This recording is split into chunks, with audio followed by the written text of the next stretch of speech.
बच्चों आज हम लोग पढ़ने वाले हैं क्लास 10 का चैप्टर नंबर 3 और ये फुल चैप्टर होने वाला है। यहां चैप्टर का क्या नाम है जल्दी से बताओ। यस, चैप्टर नंबर 3 है धातु एवं अधातु, मेटल्स एंड नॉन मेटल्स। तो इसी के बारे में बहुत सारी चीजों को हम यहां पढ़ने वाले हैं और जो भी बीच में क्वेश्चन आंसर आएंगे उन सब को भी हम लोग देखने वाले हैं। यदि इसका पीडीएफ चाहिए तो नीचे डिस्क्रिप्शन में लिंक है, उसे भी तुम डाउनलोड कर सकते हो। तो यहां पर हम लोग देखने वाले हैं आखिर क्या क्या इंपॉर्टेंट बातें बताई गई हैं। तो हम लोग शुरू करते हैं थोड़ा तत्व से। तो तत्व मैंने तुम्हें पहले भी पढ़ाया है। तो बच्चों हम लोगों के पास जो अभी ज्ञात तत्व हैं वह 118 तत्व हैं। उन्हीं में से तत्वों को हम लोग तीन प्रकार से डिवाइड कर सकते हैं। कुछ को बोलते हैं धातु, कुछ को बोलते हैं अधातु और कुछ को क्या बोलते हैं उपधातु। तो अब यहां पर इस चैप्टर में हम लोग सीखेंगे आखिर धातु को धातु क्यों कहते हैं, अधातु को अधातु क्यों कहते हैं, क्योंकि उसके खास कुछ गुण होते हैं। तो उन्हीं गुणों के आधार पर उनको धातु, अधातु, उपधातु में हम लोग क्या करते हैं, बांटते हैं। तो चैप्टर नंबर 5 में मैं तुम्हें पढ़ाऊंगा या फिर मैंने एक वीडियो भी बनाया, वहां पर तुम देख सकते हो कैसे धातु जो पीरियोडिक टेबल है हमारा, धातु किस ओर है, अधातु किस ओर है, उपधातु किस ओर है, वहां भी तुम देख सकते हो। तो चलो हम लोग चैप्टर में देखते हैं क्या क्या पढ़ना है। तो सबसे पहले हम लोगों को देखना है धातुओं के गुण को। और ये धातुओं का जो गुण है वह कैसा गुण है, वह है तुम्हारा धातुओं का यह जो गुण है बच्चों, यह है भौतिक गुण। सबसे पहले भौतिक गुण हम लोग देखेंगे कि धातुओं का भौतिक गुण में क्या क्या हम लोगों को पढ़ना है, जिसको बोलते हैं फिजिकल प्रॉपर्टीज ऑफ मेटल्स। तो यहां पर जो सबसे पहला क्वेश्चन आता है जो कि बहुत इंपॉर्टेंट क्वेश्चन है, वह क्वेश्चन होता है धातु एवं अधातु के बीच में अंतर को करें। तो धातु और अधातु के बीच में अंतर को करने के लिए ये सारे जो प्रॉपर्टीज हैं इसको क्या कर लेना है, थोड़ा सा याद कर लेना है और इसके अपोजिट में दूसरे साइड में क्या लिख देना है, अधातु के गुण को लिख देना है, बस काम चल जाएगा। तो देखो यहां धातु ठोस और चमकीले होते हैं, ऊष्मा और विद्युत के सुचालक होते हैं, ये अघातवर्ध होते हैं, तन्य होते हैं और ध्वनिक होते हैं। ये 4-5 चीज यहां पर तुम लिख सकते हो। इसके अलावा बच्चों जो हेल्प बुक है वहां पर लिखा रहता है कि जो धातु होते हैं वे इलेक्ट्रॉन का त्याग करने की प्रवृत्ति को रखते हैं, जैसे वो इलेक्ट्रॉन को छोड़ना चाहते हैं। जबकि इसके विपरीत यदि अधातु के गुण को देखें तो वो इन चीजों को नहीं प्रदर्शित करते हैं और साथ ही साथ वो इलेक्ट्रॉन ग्रहण करने की प्रवृत्ति को रखते हैं। अब ध्यान से सुनो, अब इन बातों को एक एक चीजों को हम लोग थोड़ा डिटेल में पढ़ेंगे। यहां पर सिर्फ यही बात नहीं है, पूरा इनको हम लोग क्या करेंगे, डिटेल में पढ़ते चले जाएंगे। तो सबसे पहला जो चीज है कि वो धातुएं क्या होते हैं, अघातवर्ध होते हैं। अब यहां से क्वेश्चन तुमको ध्यान से देखते जाना है कि ये जो क्वेश्चंस होंगे वे क्वेश्चंस 2 मार्क्स में भी पूछे जाते हैं, साथ साथ ऑब्जेक्टिव में भी पूछे जाते हैं। सबसे पहला तो मैं बता दूं कि धातु क्या होते हैं, कठोर होते हैं। वो तो मैंने बता दिया कि धातु यूजुअली क्या होते हैं, कठोर होते हैं, ठोस अवस्था में पाए जाते हैं। तो क्या इनमें कुछ अपवाद भी है? जी हाँ, अपवाद है मरकरी का, जो कि क्या होता है, द्रव अवस्था में पाया जाता है, जो कि आगे की ओर हम लोग थोड़ा देर में पढ़ने वाले हैं। अभी थोड़ा सब्र करो, धीरे धीरे सभी चीजों को पढ़ेंगे। तो यहां पर सबसे पहला पॉइंट आ जाता है अघातवर्ध्यता, यानी कि मैलिएबिलिटी। तो आघातवर्ध्यता क्या है, तो धातुओं पर जब आघात किया जाता है तो उनको पतले चादर के रूप में परिवर्तित किया जा सकता है। जैसे कि कोयला, कोयला को तुम आघात करोगे तो पतला चादर बनेगा ना, नहीं बनेगा, नहीं बनेगा, क्योंकि कोयला जो है वह धातु नहीं है, वह क्या होता है, अधातु होता है। तो धातु मतलब क्या, जैसे सोना, चांदी, या फिर तुम अपने घर के अगल बगल जो देख सकते हो, जैसे कि चादर होता है तुम्हारा किस चीज का, लोहे का चादर, उससे बहुत सारे आइटम देख सकते हो बना हुआ। या फिर एल्युमिनियम शीट तुम लोग देखते हो, एल्युमिनियम का फॉयल देखते हो। तो यहाँ पर देख सकते हो कुछ उदाहरण है, ये देखो यही है एल्युमिनियम फॉयल, जिसमें खाना को हम लोग क्या करते हैं, रखते हैं गर्म रखने के लिए। फिर देख सकते हो एल्युमिनियम का शीट है, इस तरीके से लोहे का शीट का तुम्हारे घर में दरवाजा वगैरह बना होगा। तो धातु का वह गुण जो कि उसको चादरों में, जिसके द्वारा धातु को क्या किया जाता है, चादर में परिवर्तित किया जा सकता है, उसे ही हम लोग क्या बोलते हैं, उसका आघातवर्ध्यता कहते हैं। तो तुम यहाँ देख सकते हो थोड़ा सा ब्लर हो गया है इमेज, लेकिन यहाँ पर आघात किया जा रहा है। तो धातु को पीट पीट के क्या किया जा सकता है, इसको पतला चादर के रूप में बनाया जा सकता है। ठीक है ना। चलो अब आगे बढ़ते हैं। दूसरा गुण क्या है धातु का, तो धातु का जो दूसरा गुण है वह है तन्यता। जबकि हम लोग लाइन में आ गए तो तीसरा गुण है, लेकिन कोई बात नहीं, तन्यता। तो जो धातु होते हैं ना, उसको तान तान के, खींच खींच के पतले तार में बदला जा सकता है। ठीक है, उसी को कहते हैं तन्यता। और तन्यता को बोलते हैं डक्टिलिटी। क्या है, डक्टिलिटी। अब ध्यान से सुनो, जैसे कि यहां देख सकते हो कॉपर का ये वायर है। कॉपर का वायर कहां यूज होता है तुम्हारे घरों में, यस, बिजली के तारों में कॉपर का वायर यूज होता है, एल्युमिनियम का वायर यूज होता है। तो ये क्या होते हैं, डक्टाइल होते हैं, डक्टिलिटी इनमें पाई जाती है। धातु को पतले तार के रूप में, या बोलेंगे कि तार के रूप में खींचने की क्षमता को तन्यता कहते हैं। यानी धातुओं को खींच के पतले तार में परिवर्तित करने के गुण को हम लोग क्या बोलते हैं, तन्यता कहते हैं। ठीक है, इसके बाद देख सकते हो नया क्या है, सोनोरस। तो बच्चों जो धातु होते हैं उनमें क्या होता है, एक खास गुण होता है, और उस गुण के कारण उनमें कुछ खास आवाज निकलता है धातुओं में।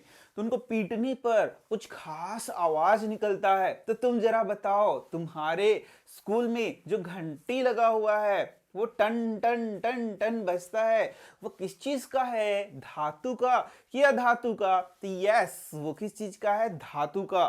तो यहाँ पर उसका जो गुण है, क्या चीज का, उसमें आवाज होने का जो गुण है, उसी को हम लोग क्या बोलते हैं, उसका ध्वनिक। ठीक है, अब चलो नया इसका गुण देखते हैं। तो जब धातुओं के गुण में देखोगे नया, तो धातु क्या होते हैं, ऊष्मा और विद्युत के सुचालक होते हैं। ऊष्मा और विद्युत के सुचालक का मतलब क्या होता है कि उनमें ऊष्मा क्या होती है, प्रवाहित हो सकती है। अच्छा, यहां पर एक चीज छूट गया थोड़ा सा मेरा, मैं पीछे बता देता हूं। तो यहां देख सकते हो तुम, यहां जो तुम्हारा जो ये डक्टिलिटी मैंने बताया, तो उसमें 1 ग्राम सोना से, सोच लो 1 ग्राम सोना से 2 किलोमीटर लंबी तार बनाई जा सकती है। ये बहुत इंपॉर्टेंट क्वेश्चन है, एमसीक्यू में भी पूछता है कि 1 ग्राम सोना से बहुत लंबा तार बनाया जा सकता है, कितना। तो इसका उत्तर है 2 किलोमीटर लंबा तार। तो अब देखो, सबसे पहले देखते हैं ऊष्मा का सुचालक। तो ऊष्मा का सुचालक तुम यहां पर अच्छे से देख सकते हो। यहां पर देखना तुम, ये एनिमेशन तुमको दिखाया गया है, इसमें से क्लियर देख सकते हो। यहां देखना, यहां से क्या हो रहा है, ऊष्मा निकल रहा है। इसको और इसको नहीं देखना है, इसको देखना है। ये लोहे का रॉड है, इस लोहे के रॉड को इस व्यक्ति ने पकड़ रखा है। तो क्या होता है, ऊष्मा यहां से चल रहा है, और इस ओर देखो, यहां कंडक्शन के द्वारा ये जो ऊष्मा है वह एक छोर से दूसरी छोर तक जा रहा है। तो ये क्या लकड़ी में होगा, नहीं होगा, या फिर ऐसे पदार्थ जो कि धातु के नहीं बने हैं उनमें क्या ऐसा होगा, बिल्कुल नहीं होगा। क्योंकि जो धातु है वह ही ऊष्मा का सुचालक होता है। इसलिए यह जो प्रक्रिया दिख रही है वह किस में दिखेगा, सिर्फ और सिर्फ धातु में दिखेगा। बहुत अच्छा, ठीक है। तो यहां से तुमने समझ लिया कि जो धातु होते हैं वे विद्युत के क्या होते हैं, अरे सॉरी, किसी के सुचालक होते हैं, यस, ऊष्मा के। अब देखो, जो धातु हैं वे विद्युत के भी सुचालक होते हैं। यहां तुम एनिमेशन देख सकते हो कि जो धातु है उसमें देख सकते हो यहां पर इलेक्ट्रॉन है, फ्री इलेक्ट्रॉन है। तो उसमें फ्री इलेक्ट्रॉन होते हैं, वह इधर से इधर मूव कर सकते हैं। ठीक है, उनमें धातुओं में आवेशों का प्रवाह हो सकता है, इसलिए वे विद्युत के सुचालक होते हैं। तो दोनों चीज हो गया ना, वे ऊष्मा के भी सुचालक होते हैं, विद्युत के भी सुचालक होते हैं। अब देखो यहां पर, अब कुछ उदाहरण देख सकते हो। जैसे तुम्हारे बुक में लिखा हुआ है पीवीसी का नाम, इसको बोलते हैं पॉलीविनाइल क्लोराइड, पीवीसी। तो पीवीसी का जैसे पाइप वगैरह होता है या बहुत सारे आइटम है, तो पीवीसी क्या होता है, विद्युत का कुचालक होता है। पीवीसी क्या है, विद्युत का कुचालक है। ठीक इसी तरीके से तुम्हारा जो रबड़ है वह भी क्या होता है, विद्युत का या फिर ऊष्मा का, ये क्या है, कुचालक है, इसको याद रखना। तो ये सारा चीज तुमको ऑब्जेक्टिव में पूछा जा सकता है, जैसे पीवीसी का तुमको नाम पूछा जा सकता है, ये तुमने समझ लिया। अब चलो, अब हम लोग देखते हैं नॉन मेटल्स को, यानी कि अधातु को। तो भाई धातु का कुछ नाम तो याद होना चाहिए ना। तो धातु का कुछ नाम, जैसे सोना हो गया, चांदी हो गया, फिर तुम्हारा क्या हो गया, कॉपर हो गया, इसके अलावा तुम्हारा लोहा हो गया, एल्युमिनियम हो गया, सोडियम हो गया, पोटेशियम हो गया, लिथियम हो गया, कैल्शियम हो गया, सीजियम हो गया, फ्रांसियम हो गया। तो जो भी ये सारा चीज है वह क्या है, धातु है। तो कुछ नाम तो तुमको याद रखना पड़ेगा, लेकिन कुछ ऐसे नाम है जैसे हाइड्रोजन, वह क्या है, वह अधातु है। हाइड्रोजन क्या है बच्चों, अधातु है। इसी तरीके से तुम्हारा कार्बन, फिर तुम्हारा क्लोरीन, फ्लोरीन, ब्रोमीन, आयोडीन, फिर तुम्हारा सिलिकॉन, ये सब क्या है, अधातु है। इसी के साथ जो अक्रिय गैस हैं ये भी क्या है, अधातु हैं। तो इनका कुछ कुछ नाम तुमको क्या कर लेना है, याद कर लेना है। अच्छा, किसको याद करना है, जो तुम्हारे बुक में कुछ कुछ वर्णन किया गया है उसको याद करना है, सबको याद करने का जरूरी नहीं है। तो अब यदि हम लोग अधातु आ गए, तो अधातु क्या होगा, अधातु में धातु की तरह अघात वर्धनीयता का गुण नहीं होगा, तन्यता नहीं होगा, ऊष्मा और विद्युत के वो कुचालक होंगे। ये सब बात याद रखना है। अब देखो, हाँ, ऑक्सीजन, फिर ऑक्सीजन, नाइट्रोजन, ये सारा चीज हम लोग क्या कहते हैं, इन्हें भी हम लोग क्या कहते हैं, इन्हें भी हम लोग अधातु कहते हैं, ये भी याद रखना। तो कार्बन हो गया, सल्फर हो गया, ऑक्सीजन, हाइड्रोजन, आयोडीन, ये सब किस चीज के उदाहरण हैं, ये सब उदाहरण हैं तुम्हारा अधातु के, यानी नॉन मेटल के। तो यहां पर हम लोगों को ध्यान देना रहता है कि जो उदाहरण है उसको याद कर लिया जाए ताकि कोई प्रॉब्लम ना हो। अब ये वाला चीज ध्यान से सुनो, क्योंकि धातु और अधातु में जो अंतर लिखना है वो तुमको लिखना है, तो वहां पर ये सारा चीज तुमको क्या करना होगा, याद कर लेना होगा। तो अधातु भी यूजुअली क्या होते हैं, ठोस होते हैं, ये ध्यान देना। जो अधातु होते हैं वह भी क्या होते हैं, ठोस होते हैं, ठीक है, या फिर गैसियस अवस्था में होते हैं। किस रूप में होते हैं, गैसियस अवस्था में होते हैं, द्रव अवस्था में नहीं होते हैं। तो क्या कोई अपवाद है, यस, ब्रोमीन उसका अपवाद है, जो कि किस अवस्था में होता है, द्रव। तो भी आई क्वेश्चन हो जाएगा ब्रोमीन से, ठीक है। इसके बाद देखो, वे चमकीले नहीं होते हैं, मतलब उसका उल्टा कर देना है। ऊष्मा और विद्युत के सुचालक नहीं होते, तन्य नहीं होते, आघातवर्ध नहीं होते, ध्वनिक नहीं होते, यानी कि टन नहीं होता है उनमें। चलो अब आगे देखते हैं। आगे क्या तुम कुछ यहां पहचान सकते हो, देखना यहां पर कुछ ये तत्व है। क्या इस तत्व को तुमने देखा है, कीड़ा नहीं है जी, तत्व है। तो ये तत्व क्या है, यह है तुम्हारा मरकरी। यह क्या है, मरकरी, जिसको Hg इसका क्या है तुम्हारा, यह संकेत है, मरकरी है ये, ठीक है। तो ये किस चीज में पाया जाता है, थर्मोमीटर होता है ना, थर्मोमीटर, जिसमें हम लोग ऐसे करके टेम्परेचर मेजर करते हैं, या मुंह में लगा के टेम्परेचर मेजर करते हैं, उसमें क्या होता है, मरकरी होता है। तो यही है तुम्हारा मरकरी, ठीक है। तो इसके बारे में कुछ पढ़ना है, इसलिए इसका चित्र यहां पर लगा हुआ है। तो चलो हम लोग देखते हैं यहां पर क्या पढ़ना है। तो जो मैंने बताया, ब्रोमीन जो है वह क्या होता है, ब्रोमीन बेसिकली द्रव होता है, बाकी ठोस होते हैं या फिर गैस के रूप में होते हैं, ये मैंने तुम्हें पढ़ाया। अब देखो, धातु और अधातुओं का कुछ अन्य गुण धर्म में क्या कहते हैं हम लोग, जैसे कि अपवाद को कुछ देख लेते हैं। तो पारा ही इसका नाम है, जिसको हम लोग बोल रहे हैं मरकरी। तो पारा एकमात्र ऐसा धातु है जो कि कमरे के तापमान पर क्या है, देख के बताओ यहां पर फिर से, कैसा लग रहा है तुम्हें, ठोस लग रहा है कि द्रव लग रहा है, बिल्कुल ये द्रव है। देखो ये पारा क्या है बच्चों, द्रव है, इसको याद कर लो, भी क्वेश्चन है। एक अधातु के रूप में आयोडीन क्या होता है, चमकदार है। तो आयोडीन के बारे में बताया गया है, ब्रोमीन के बारे में बताया गया है, और किसके बारे में बताया गया, पारा, Hg के बारे में। तो ये Hg क्या है तुम्हारा, Hg है तुम्हारा धातु, लेकिन ये दोनों है अधातु। तो इनसे रिलेट करके क्वेश्चन को बनाया गया है, याद कर लो, भी क्वेश्चन है, ठीक है। अब चलो हम लोग आगे बढ़ते हैं। तो आगे देखेंगे कि क्या क्वेश्चन पूछ रहा है। देखो ध्यान से, क्वेश्चन क्या पूछ रहा है, मतलब क्या बता रहा है। तो एक अधातु के रूप में कार्बन विभिन्न रूपों में मौजूद हो सकता है और इसके रूपों को हम लोग क्या बोलते हैं, अपर रूप कहते हैं, एलोट्रोप कहा जाता है। तो जो बच्चों कार्बन होता है वो विभिन्न रूपों में पाया जाता है। तो कार्बन किन किन रूपों में पाया जाता है, सबसे पहला वह ग्रेफाइट के रूप में पाया जाता है, दूसरा हीरा के रूप में पाया जाता है और तीसरा फुलरीन के रूप में पाया जाता है। इन तीनों के बारे में चैप्टर नंबर 4 में पढ़ना, इसलिए मैं यहाँ डिटेल नहीं बता रहा हूं, ध्यान से सुनना। पहला हीरा के रूप में, दूसरा ग्रेफाइट के रूप में, तीसरा फुलरीन के रूप में, जो हम लोग को पढ़ना है। और भी अलग अलग रूपों में कार्बन पाया जाता है, उसको हम लोग यहां नहीं पढ़ रहे हैं।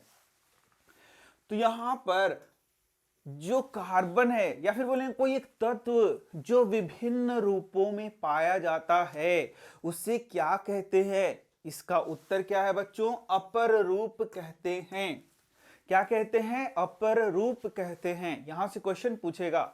एक और क्वेश्चन पूछा जा सकता है कि इस तरीके से एक तत्व को विभिन्न रूपों में पाए जाने के गुण को क्या कहते हैं, तो इसका उत्तर हो जाएगा अपर रूपता कहते हैं। क्या बोलते हैं, अपर रूपता।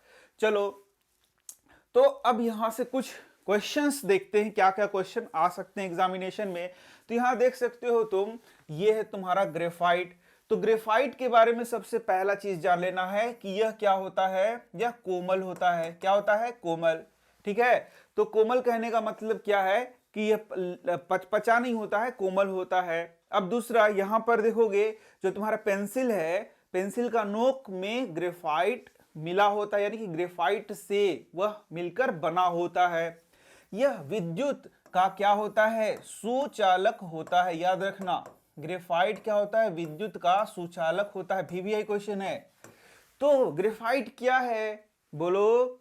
हाँ, ग्रेफाइट अधातु हो गया, और अधातु होते हुए भी विद्युत का क्या है, सुचालक है, इसलिए बहुत इंपॉर्टेंट क्वेश्चन हो जाता है। अब दूसरा हम लोग देखेंगे हीरा के बारे में। तो हीरा के बारे में बहुत इंपॉर्टेंट बात है बच्चों। हीरा जो है सबसे कठोरतम पदार्थ है और इसका गलनांक और क्वथनांक क्या होता है, काफी उच्च होता है। हीरा का गलनांक और क्वथनांक क्या होता है, बहुत ज्यादा होता है। और इसके साथ ही साथ यह जो हीरा है, इससे होकर के विद्युत प्रवाहित नहीं होता। तो मैं जितना बातें तुम्हें जाननी चाहिए उतना सारा बता रहा हूं, बुक से रिलेटेड, और एक्स्ट्रा नहीं बताने पा रहा हूं, क्योंकि हम लोगों को जल्दी जल्दी चैप्टर भी समाप्त करना है। तो ये क्या होता है, विद्युत का क्या होता है, कुचालक होता है। ये बात याद रखना तुम, ठीक है। अब चलो हम लोग देखते हैं यहाँ पर आगे कुछ और चीज। तो यहां पर से भी एक VVI क्वेश्चन तुम्हारा इंतजार कर रहा है, और इस क्वेश्चन को क्या बोलते हैं, गैलियम एवं सीजियम। तो जो गैलियम एवं सीजियम धातु है वह क्या है, ठोस है ना, ठोस तो है ना, कोई दिक्कत नहीं ना है। यस, बिल्कुल ये ठोस होता है, लेकिन इसका गलनांक क्या होता है, बहुत कम होता है।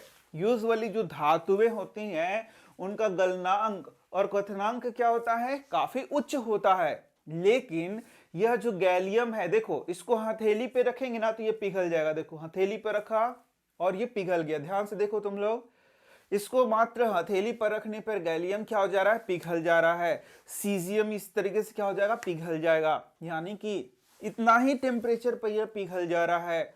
तो बताओ इसका गलनांक और क्वथनांक क्या हो गया, कम। तो ये अपवाद हुआ कि नहीं हो गया, हो गया। और इससे इंपॉर्टेंट क्वेश्चन पूछेगा कि नहीं पूछेगा, बिल्कुल पूछेगा।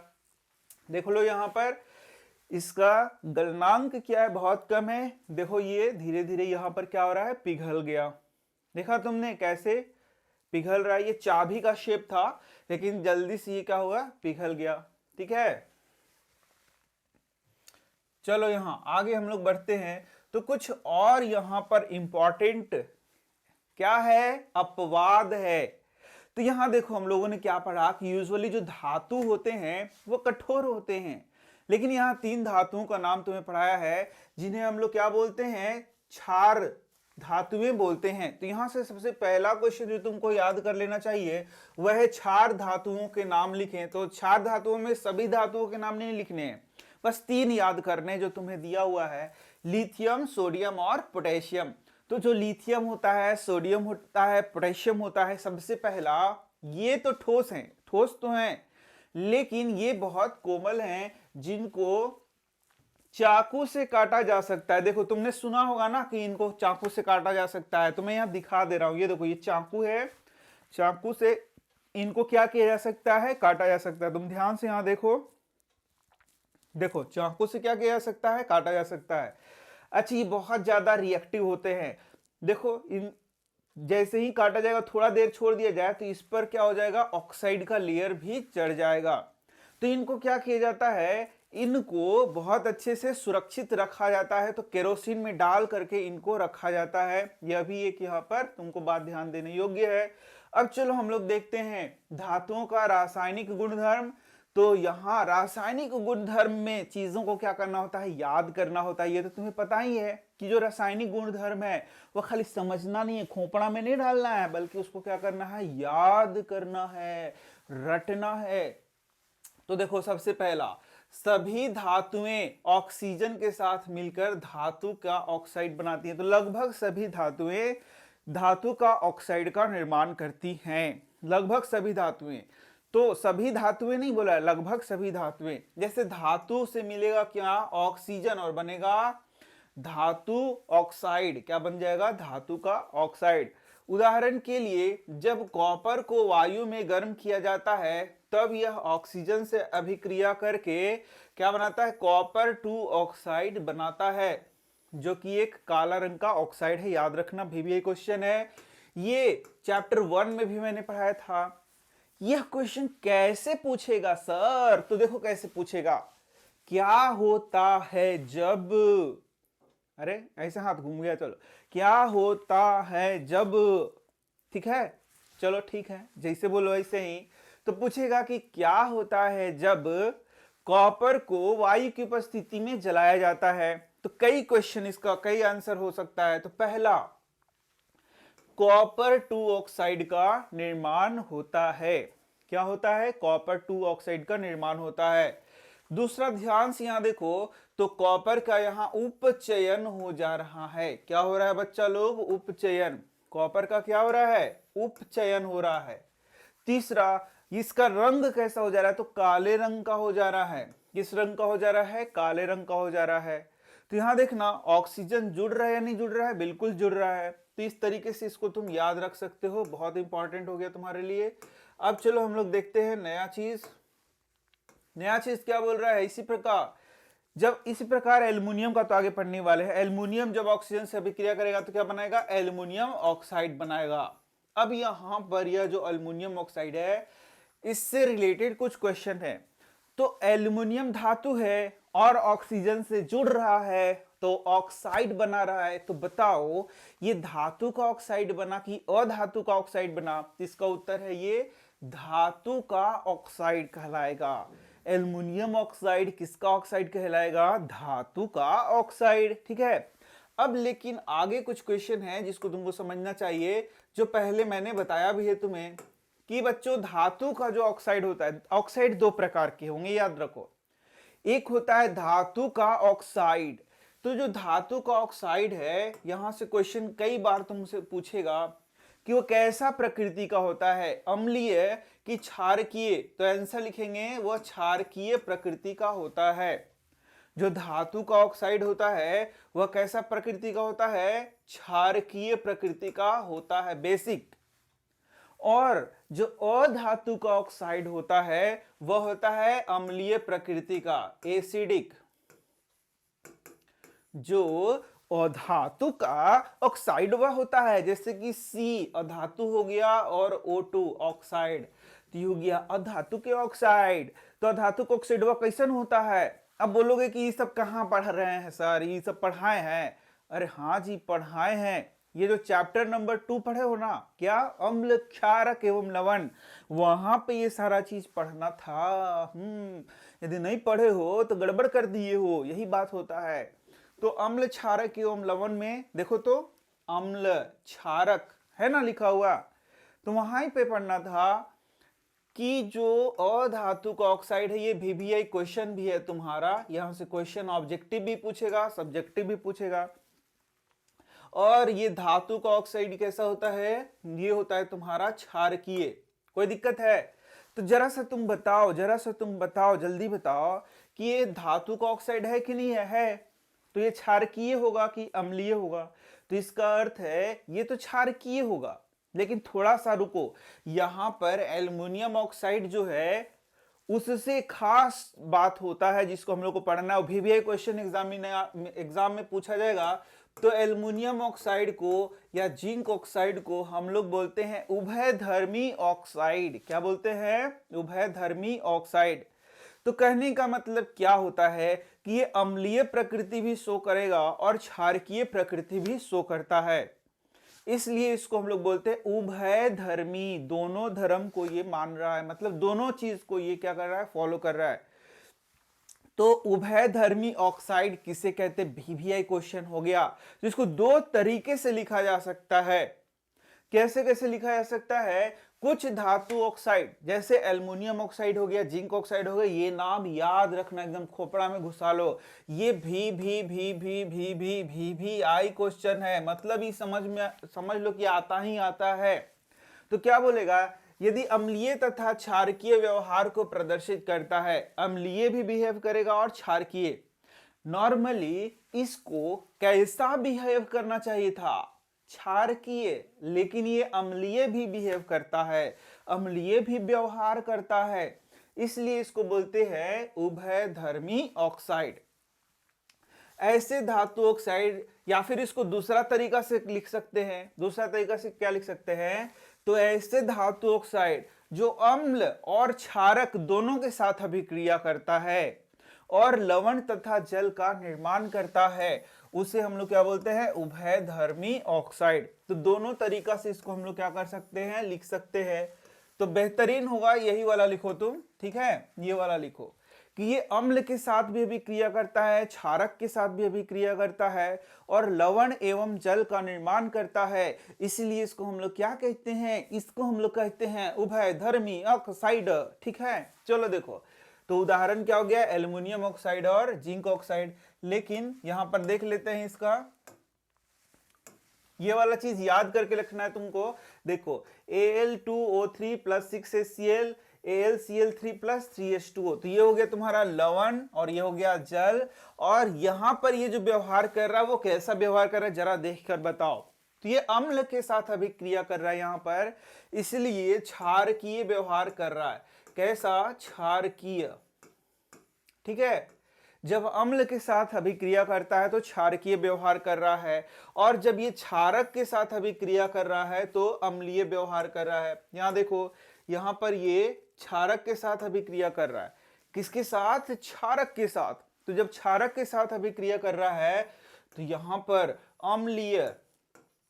अम्लीय व्यवहार कर रहा है। तो इन दोनों अभिक्रियाओं को याद रखो। देखो यहाँ सोडियम एल्यूमिनेट और जल, यानी यही लवण बन गया। क्या बन गया? लवण का निर्माण कर रहा है। इस बात को याद रखोगे ना? नहीं याद रखोगे तो 5 नंबर गया गया गया, क्योंकि ये बहुत इंपॉर्टेंट है, बहुत इंपॉर्टेंट है। तो जब भी तुम्हें पूछेगा उभयधर्मी ऑक्साइड किसे कहते हैं, अगर दो उदाहरण दीजिए तो उदाहरण दे देना, और साथ में ये वाला और ये वाला समीकरण को लिख देना।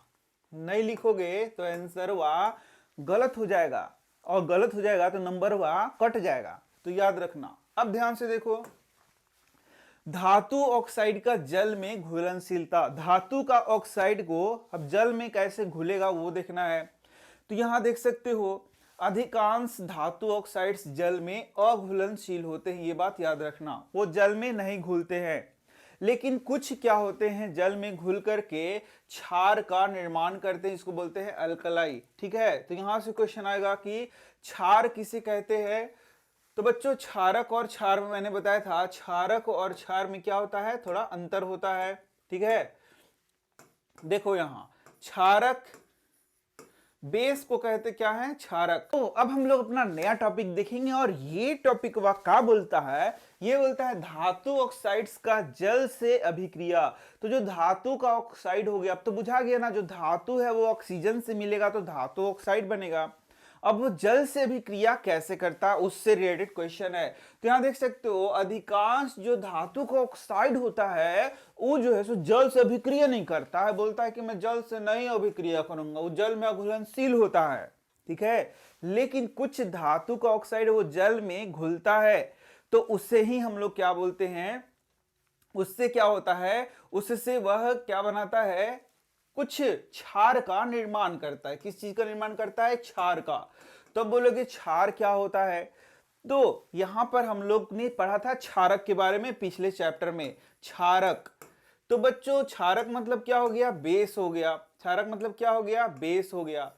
तो जो क्षारक जल में घुलनशील होते हैं, जो क्षारक क्या होते हैं, जल में घुलनशील होते हैं, उन्हें ही हम लोग क्या कहते हैं, क्षार कहते हैं, याद रखो। उसमें हम लोग क्या, उन्हें क्या कहते हैं, क्षार। तो क्षारक और क्षार में काफी अंतर हो गया। वैसा क्षारक जो कि जल में घुल जाता है उसको क्षार कहते हैं। तो यहां पर देख सकते हो, यहां पर तुमको, यहां पर जैसे कि सोडियम ऑक्साइड हो गया, तो सोडियम ऑक्साइड अब जल से अभिक्रिया करेगा तो सोडियम हाइड्रोक्साइड। और एक्वस कहने का मतलब जलीय विलयन हो गया। इधर भी देख सकते हो K2O यानी कि पोटेशियम ऑक्साइड सॉलिड था और वह लिक्विड हाइड्रोजन से जुड़ा, तो एक्वस KOH मतलब जलीय विलयन यहां प्राप्त होता है। तो बच्चों यहां पर ये जो दोनों उदाहरण है, ये उदाहरण है क्षार का, याद रखना। ये उदाहरण क्या है, क्षार का। तो KOH, NOH, NOH का नाम क्या हुआ, सोडियम हाइड्रोक्साइड। KOH का नाम क्या हुआ, पोटेशियम हाइड्रोक्साइड। और ई दोनों का हुआ, ई दोनों हो गया क्षार। क्षार क्यों हुआ, क्योंकि ये जल में घुलनशील है। देखा तुमने। अब यहां से क्वेश्चन क्या पूछ सकता है, क्वेश्चन पूछ सकता है क्या होता है जब सोडियम ऑक्साइड जल से रिएक्शन करता है, या क्वेश्चन पूछ सकता है क्या होता है जब पोटेशियम ऑक्साइड जल से अभिक्रिया करता है। अब देखो, अलग अलग धातुएं ऑक्सीजन से अभिक्रिया कर अलग अलग अभिक्रियाशीलता प्रदर्शित करती हैं। तो अभिक्रियाशीलता मतलब क्या हो गया, जो अलग अलग धातु है वो ऑक्सीजन से मिलेगा और अलग अलग प्रकार के ऑक्साइड को बनाएगा। सोना, प्लेटिनम और चांदी जैसी धातुएं तो ऑक्सीजन से बिल्कुल ही अभिक्रिया नहीं करती हैं। तो हम लोगों ने शुरू में ही पढ़ा था कि बहुत सारी धातुएं हैं जो ऑक्सीजन से अभिक्रिया करती हैं, लेकिन कुछ धातुएं अभिक्रिया नहीं करती हैं। उससे क्वेश्चन ऑब्जेक्टिव तुमको पूछ देगा, बताइए कुछ नाम बताइए। तो सोना, प्लेटिनम और चांदी, ये तीन नाम तुम याद रख सकते हो, जो कि क्या करेगा, अभिक्रिया नहीं करेगा। अब चलो धातुओं का ऑक्सीजन के साथ अभिक्रियाशीलता। तो सोडियम और पोटेशियम का ऑक्सीजन से अभिक्रिया हम लोग देख रहे हैं। धातुओं का ऑक्सीजन से कैसे अभिक्रिया करता है, तो सोडियम और पोटेशियम को देख लेते हैं। तो कुछ धातुएं जैसे सोडियम और पोटेशियम, यहां देख लो क्या करती हैं, इतनी अधिक तेजी से ऑक्सीजन से अभिक्रिया करती हैं कि यदि उन्हें खुला छोड़ दिया जाए तो ये तेजी से आग पकड़ लेती हैं। ठीक है। और यही कारण है कि इनको अचानक आग लगने से बचाने के लिए इनको कहां रखना पड़ता है, केरोसिन तेल में डुबाकर रखना पड़ता है। तो यहां से क्वेश्चन पूछता है तुम्हारा कि क्यों सोडियम और पोटेशियम दिखाया था ना शुरू में, तो उनको हम लोग क्यों केरोसिन में डुबाकर रखते हैं, क्योंकि उनकी अभिक्रियाशीलता क्या है, बहुत ज्यादा है। अब यहां पर देखेंगे आगे हम लोग, यहां देखना, तो ये जल के साथ अभिक्रिया को दिखाया गया है, सोडियम और पोटेशियम को। तो देखो यहां पर यदि जल में सोडियम को डालते हैं या पोटेशियम को डालते हैं या लिथियम को भी डालते हैं, तो देखो कितनी तेजी से ये क्या करता है, आग पकड़ना शुरू करता है। तो इसमें माचिस मारा है क्या, नहीं, माचिस वाचिस नहीं मारा है। ये क्या हुआ, इसमें हम लोगों ने जल में सोडियम को डाल दिया, और जैसे ही सोडियम को डालते हैं ये क्या करता है, रिएक्शन करता है, और उससे वहां पर क्या होता है, आग पकड़ लेता है। यहां भी देख सकते हो तुम। लेकिन ये बेसिकली जल से दिखाया जा रहा है। ठीक है, किससे दिखाया जा रहा है, जल से। देखो यहां कैसे रिएक्शन हो रहा है, फास्ट रिएक्शन हो रहा है। अब देखना, अब धातु का ऑक्साइड हम लोगों ने समझ लिया। अब यहां पर कुछ और खास बात बताई गई धातु के ऑक्साइड से संबंधित। तो बुक का हर एक प्रश्न हम लोग देखते चल रहे हैं। तो कुछ धातु ऑक्साइड रक्षात्मक कवच भी बनाते हैं, मतलब उनका सुरक्षा प्रदान करते हैं। तो देख सकते हो, इस चीज को हम लोग पढ़ लेते हैं। तो साधारण तापमान पर धातुओं की सतहें जैसे मैग्नीशियम या फिर एल्युमिनियम, जिंक और सीसा इत्यादि पर ऑक्साइड की परत, पतली परत चढ़ जाती है। तो ये सब नाम याद रखो, जो जो नाम बताया गया है वो क्या क्या बोल रहा है, मैग्नीशियम, एल्युमिनियम, जिंक, सीसा पर ऑक्साइड का क्या होता है, एक परत चढ़ जाता है। ये रक्षात्मक कवच उन्हें आगे ऑक्सीडेशन यानी उपचयन से क्या करता है, बचाता है। यानी कि उनकी सतह पर अब एक लेयर चढ़ गया तो अब और उसका क्षरण यानी कि ऑक्सीडेशन नहीं होगा। इसका मतलब वह उसको क्या करेगा, सुरक्षात्मक कवच को उसको प्रदान करता है। तो ये इन ऑक्साइड की वजह से क्या होता है, संक्षारित होने से बच जाता है। तो यदि उस पे एक ऑक्साइड का लेयर चढ़ जाएगा तो वो क्या होगा, आगे संक्षारण उसका नहीं हो पाएगा। कुछ धातुएं ऑक्सीजन से अभिक्रिया नहीं करती हैं, ये तो तुमने समझ ही लिया।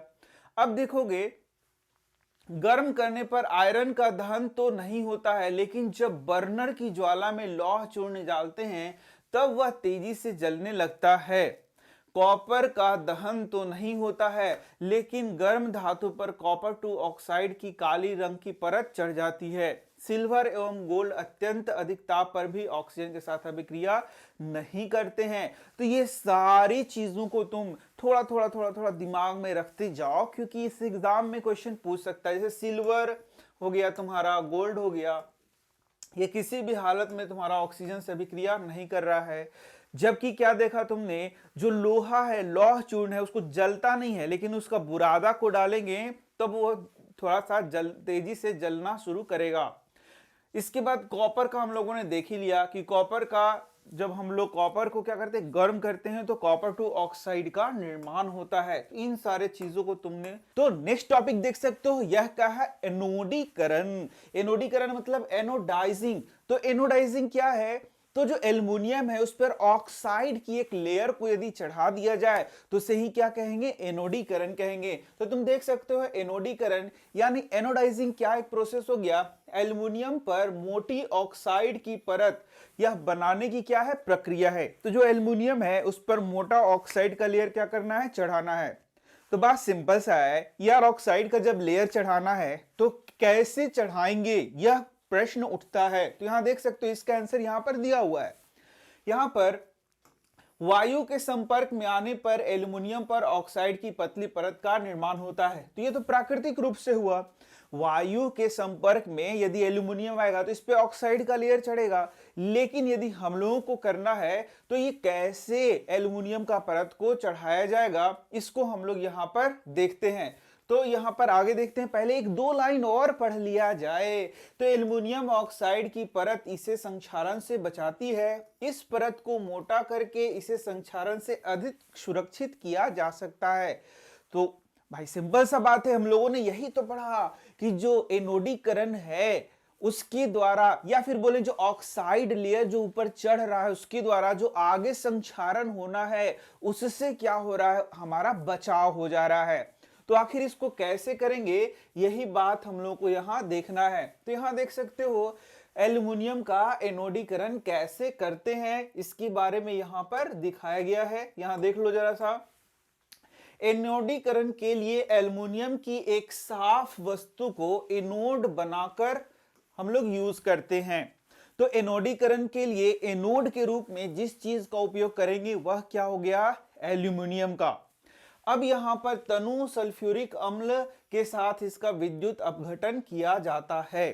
तो यहां से पहला क्वेश्चन तुम यहां ध्यान रखो कि जो एनोडीकरण होता है उसमें विद्युत अपघटन का प्रयोग किया जाएगा। किसका प्रयोग किया जाएगा, विद्युत अपघटन का। और उसमें विद्युत अपघट्य के रूप में किसका उपयोग किया जाता है, तो सल्फ्यूरिक अम्ल का उपयोग किया जाता है। और यहां पर एनोड के रूप में एल्युमिनियम का उपयोग किया जाता है। और हम लोग यहां पर एनोडाइजिंग प्रोसेस करेंगे। तो यहां मैं तुम्हें दिखा दे रहा हूं, उसके बाद मैं पढ़ाता हूं। तो यहां देखो, यहां पर एनोड के रूप में यहां एल्युमिनियम को लिया गया है और ये H2SO4 है, और यहां पर क्या कराएंगे हम लोग, विद्युत पास कराएंगे। तो क्या होगा, यहां पर इसके ऊपर ऑक्साइड का लेयर चढ़ना शुरू हो जाएगा। यही प्रोसेस क्या हो गया तुम्हारा, एनोडीकरण। ठीक है, तो यहां देख सकते हो।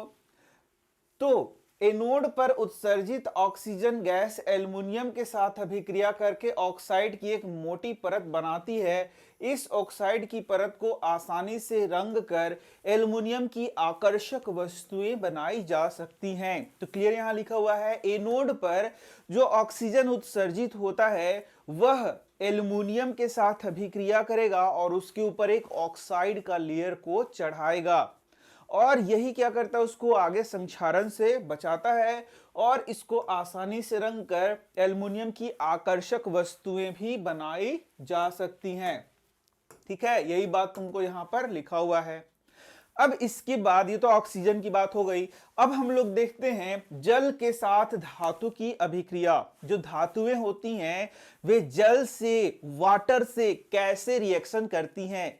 तो बच्चों यहां पर अब जल के बारे में यदि हम लोग बात करेंगे तो अलग अलग प्रकार के जल के बारे में बात करेंगे। कुछ ठंडे जल के साथ अभिक्रिया करती है, यानी कि कुछ धातुएं हैं वो ठंडे जल से एकदम बड़ा मस्त आराम से अभिक्रिया रिएक्शन करती हैं। लेकिन जब कुछ धातुएं ऐसी हैं जो कि गर्म जल के साथ अभिक्रिया करती हैं, परंतु कुछ धातुएं ऐसी हैं न ठंडे जल के साथ और ना ही गर्म जल के साथ अभिक्रिया करेंगी, बल्कि वो वाष्प के साथ अभिक्रिया करती हैं। तो चलो हम लोग देखते हैं।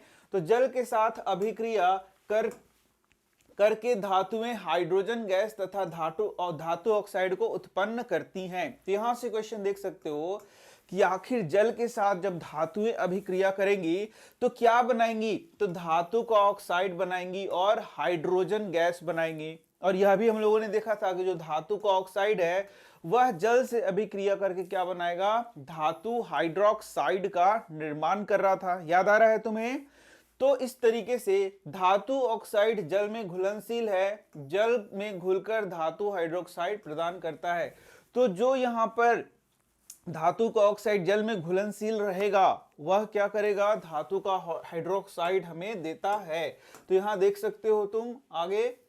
ठीक है, हम लोग सबसे पहले पढ़ेंगे सोडियम और पोटेशियम का ठंडे जल से अभिक्रिया। तो मैंने क्या बताया, कुछ धातुएं ठंडे जल से या सामान्य जल से अभिक्रिया करती हैं, जैसे सोडियम और पोटेशियम। तो सोडियम और पोटेशियम जैसे मैंने बताया था कि बहुत ज्यादा अभिक्रियाशील होते हैं। देख सकते हो यहां पर यदि सोडियम को डाल दिया गया है, यहां पर देखना अभिक्रिया, तो सोडियम को जैसे ही यहां पर डाला जाएगा, देखो वह क्या करेगा, बहुत तेज इसमें अभिक्रिया करेगा, रासायनिक अभिक्रिया यहां देख सकते हो, और वहां पर क्या लग जाएगा, इसमें आग लग जाएगा तुरंत। तो ये अभिक्रिया क्या है, बहुत ही, ये सोडियम क्या होता है, बहुत ही अभिक्रियाशील तत्व होता है, ये तुम जानते हो, या फिर बहुत ही अभिक्रियाशील धातु होता है।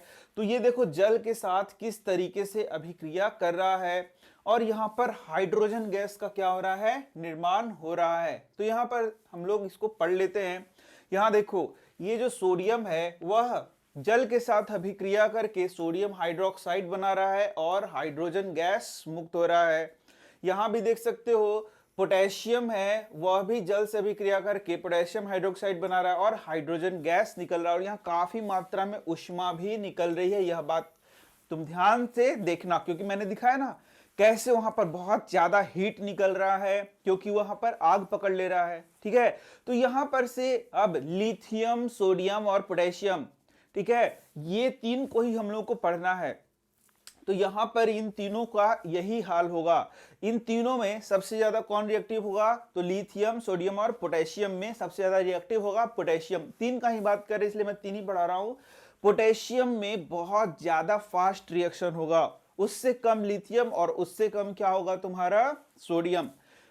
नहीं, उससे कम सोडियम और उसके कम लिथियम। तो लिथियम, सोडियम और पोटेशियम, तो सबसे ज्यादा ये, फिर ये और फिर ये। ठीक है, अब देखना पोटेशियम एवं सोडियम जैसी धातुएं ठंडे जल के साथ तेजी से अभिक्रिया करती हैं। सोडियम तथा पोटेशियम तेजी से अभिक्रिया करके बहुत ज्यादा ऊष्मा निकलता है इसमें, इसलिए इसे बोलते हैं ऊष्माक्षेपी अभिक्रिया। तो यहां से क्वेश्चन यदि पूछे तुमसे कि पोटेशियम और सोडियम कैसे जल से अभिक्रिया करती है, तो ठंडे जल से अभिक्रिया करती है, और इससे क्या निकलता है, तो बहुत ज्यादा मात्रा में क्या निकलता है, ऊष्मा निकलता है। चलो आगे देखो, आगे देख सकते हो तुम पानी के साथ कैल्शियम की अभिक्रिया, यह भी यही है। तो पानी के साथ कैल्शियम की प्रतिक्रिया कम उग्र होती है, जैसा वहां हम लोगों ने देखा सोडियम पोटेशियम में वैसा नहीं होता है। ऊष्मा विकसित होती है पर हाइड्रोजन आग पकड़ने के लिए पर्याप्त नहीं होता, यहां पर आग नहीं पकड़ता है। तो यहां देख सकते हो कैल्शियम H2O के साथ रिएक्शन करके कैल्शियम हाइड्रोक्साइड बनाता है और H2 गैस निकलता है, लेकिन ये यहाँ पर आग नहीं पकड़ता है। तो थोड़ा सा मैं तुम्हें दिखा देता हूं यहाँ पर इस तरीके से। देखो यहाँ पर तुम देख सकते हो कैसे यहाँ पर कैल्शियम को डाला गया, तो ये क्या करेगा, जल से अभिक्रिया करेगा और जल से अभिक्रिया करके हाइड्रोजन गैस का निर्माण करेगा। और देखो यहां पर तुम देख सकते हो ये गोल गोल घूमना भी शुरू कर देता है। तो ये आखिर कैसे होता है, यह भी क्वेश्चन पूछता है कि आखिर कैल्शियम क्यों पानी में तैरना शुरू कर देता है। तो इसके उत्तर में हम लोग बोल सकते हैं कि कैल्शियम जो है जल से अभिक्रिया करने के बाद हाइड्रोजन गैस बनता है, जो उसकी सतह पर क्या करता है, चिपक जाता है, जिसके कारण वो क्या करने लगता है, तैरना शुरू कर जाता है। तो इस क्वेश्चन का आंसर इस तरीके से तुम कर सकते हो यदि पूछेगा तब।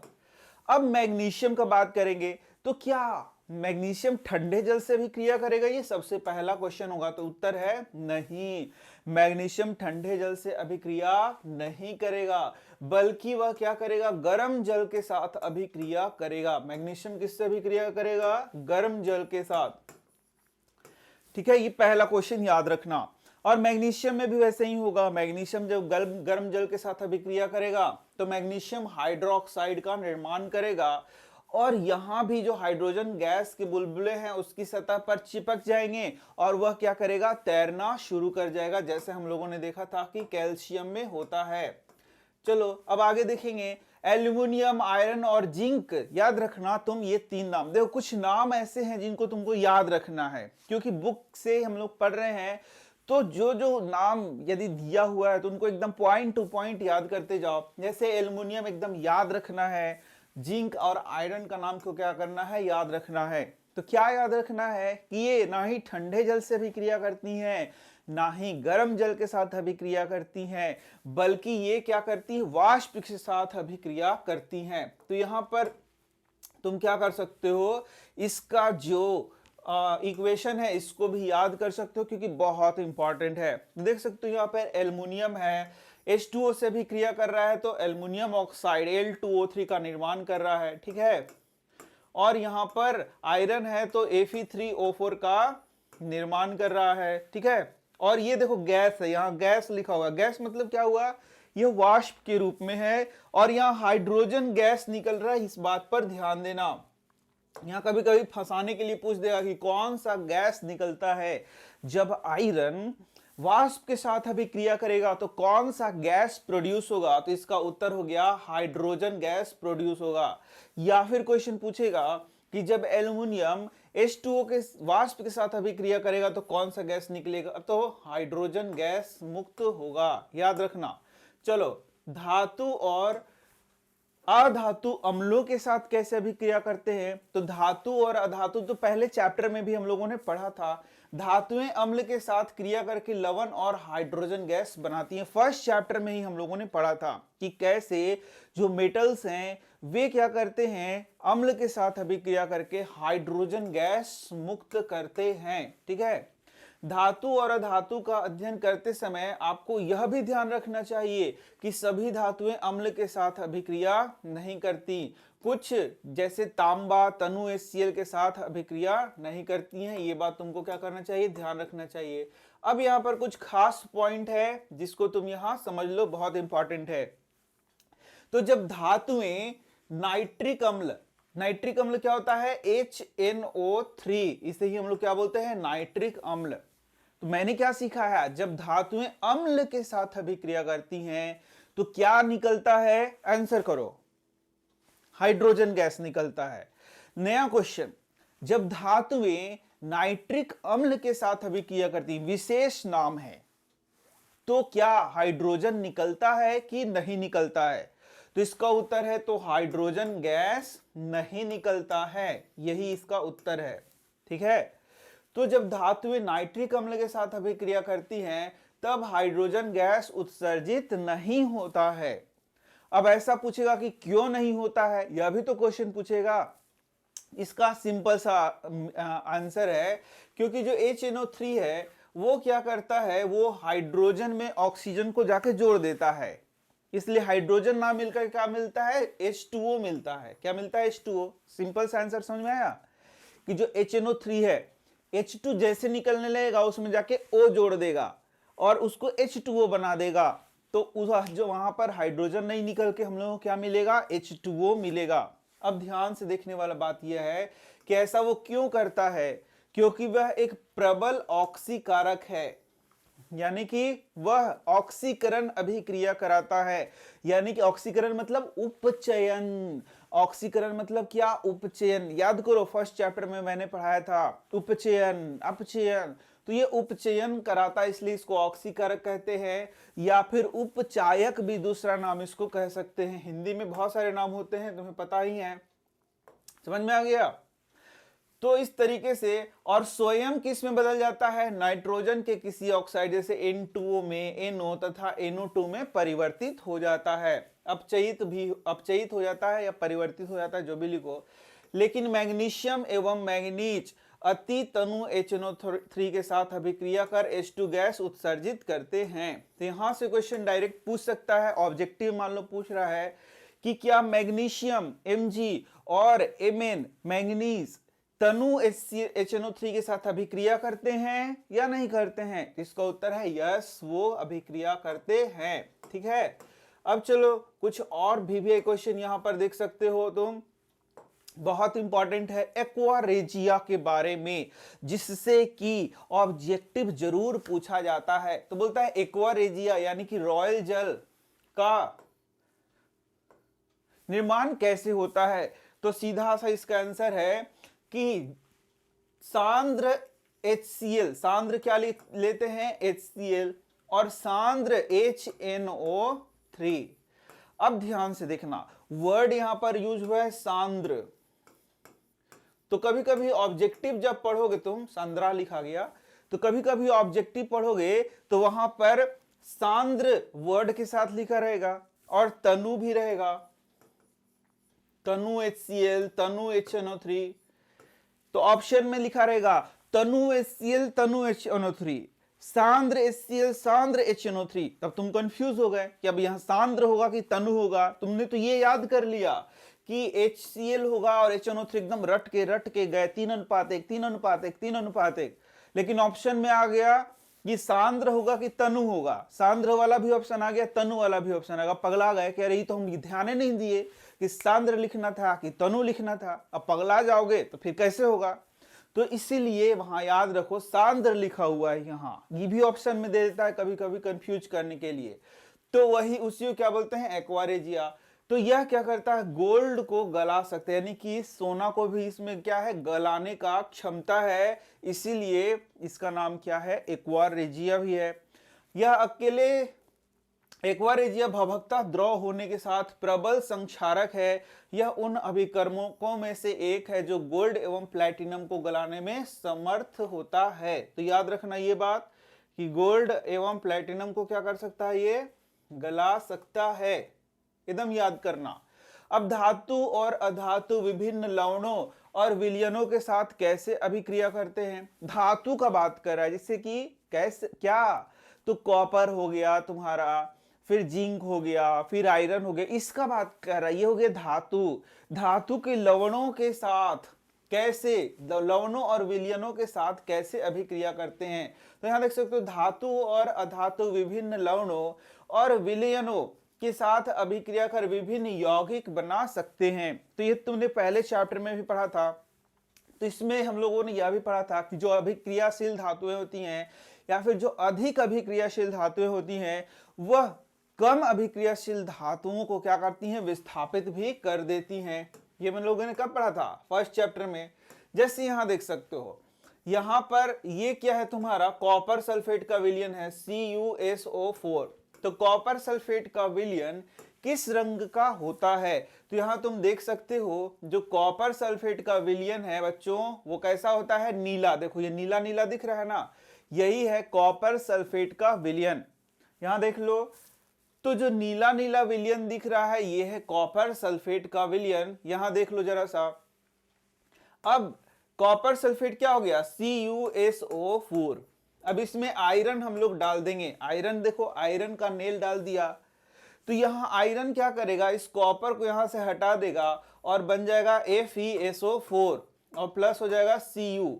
तो ये FeSO4 यानी कि यहाँ जो CuSO4 नीला नीला था वह अब बन हो जाएगा FeSO4 और इसका रंग क्या हो जाएगा, हरा हो जाएगा। यानी जो नीला रंग का था पहले सॉल्यूशन वो क्या था, कॉपर सल्फेट। अब उसमें आयरन को डाल दिया तो वह हो गया तुम्हारा आयरन सल्फेट, इसलिए इसका रंग क्या हो जाएगा, हरा हो जाएगा। ऐसा क्वेश्चन कभी आएगा तो ऐसा क्वेश्चन भी कर सकते हो। तो कॉपर कहां गया, देखो कॉपर इसके ऊपर जम गया और इसीलिए वो क्या हो गया, भूरा हो गया। तो यहां पर देख लो तुम जरा सा इसको, यहां देखना, यहां देखो ये पहले नीला नीला था ना, ये देखो ये सब नीला नीला था, लेकिन जब इसमें हम लोग डाल दिए हैं किसको डालें, लोहा को डालें, तो देखो ये क्या होने लगा, इसका कलर धीरे धीरे हरा होना शुरू हो गया है। देखो यहां पर तुम देख सकते हो कैसे इसका कलर जो है चेंज हुआ है। देखना यहां पर, यहां देखना, ये नीला था और नीला से अभी देखो हरा हो गया, नीला है अभी देखना ये हरा हो गया है, हरा हो गया है। तो अभी हम लोगों ने जो देखा उसमें क्या देखा कि कुछ धातुएं क्या है, अधिक अभिक्रियाशील है और कुछ क्या है, कम अभिक्रियाशील है। तो उसको हम लोग एक सीरीज में यदि सजाएंगे तो उसे क्या बोलेंगे हम लोग, सक्रियता श्रेणी। तो यहां पर देख सकते हो, यहां से क्वेश्चन आता है तुम्हारा, सक्रियता श्रेणी किसे कहते हैं। तो वह सूची जिसमें धातुओं को क्रियाशीलता के अवरोही क्रम में व्यवस्थित किया जाता है। तो ऊपर से देख सकते हो क्रियाशीलता ज्यादा है और नीचे बढ़ेंगे तो क्रियाशीलता क्या है, कम है।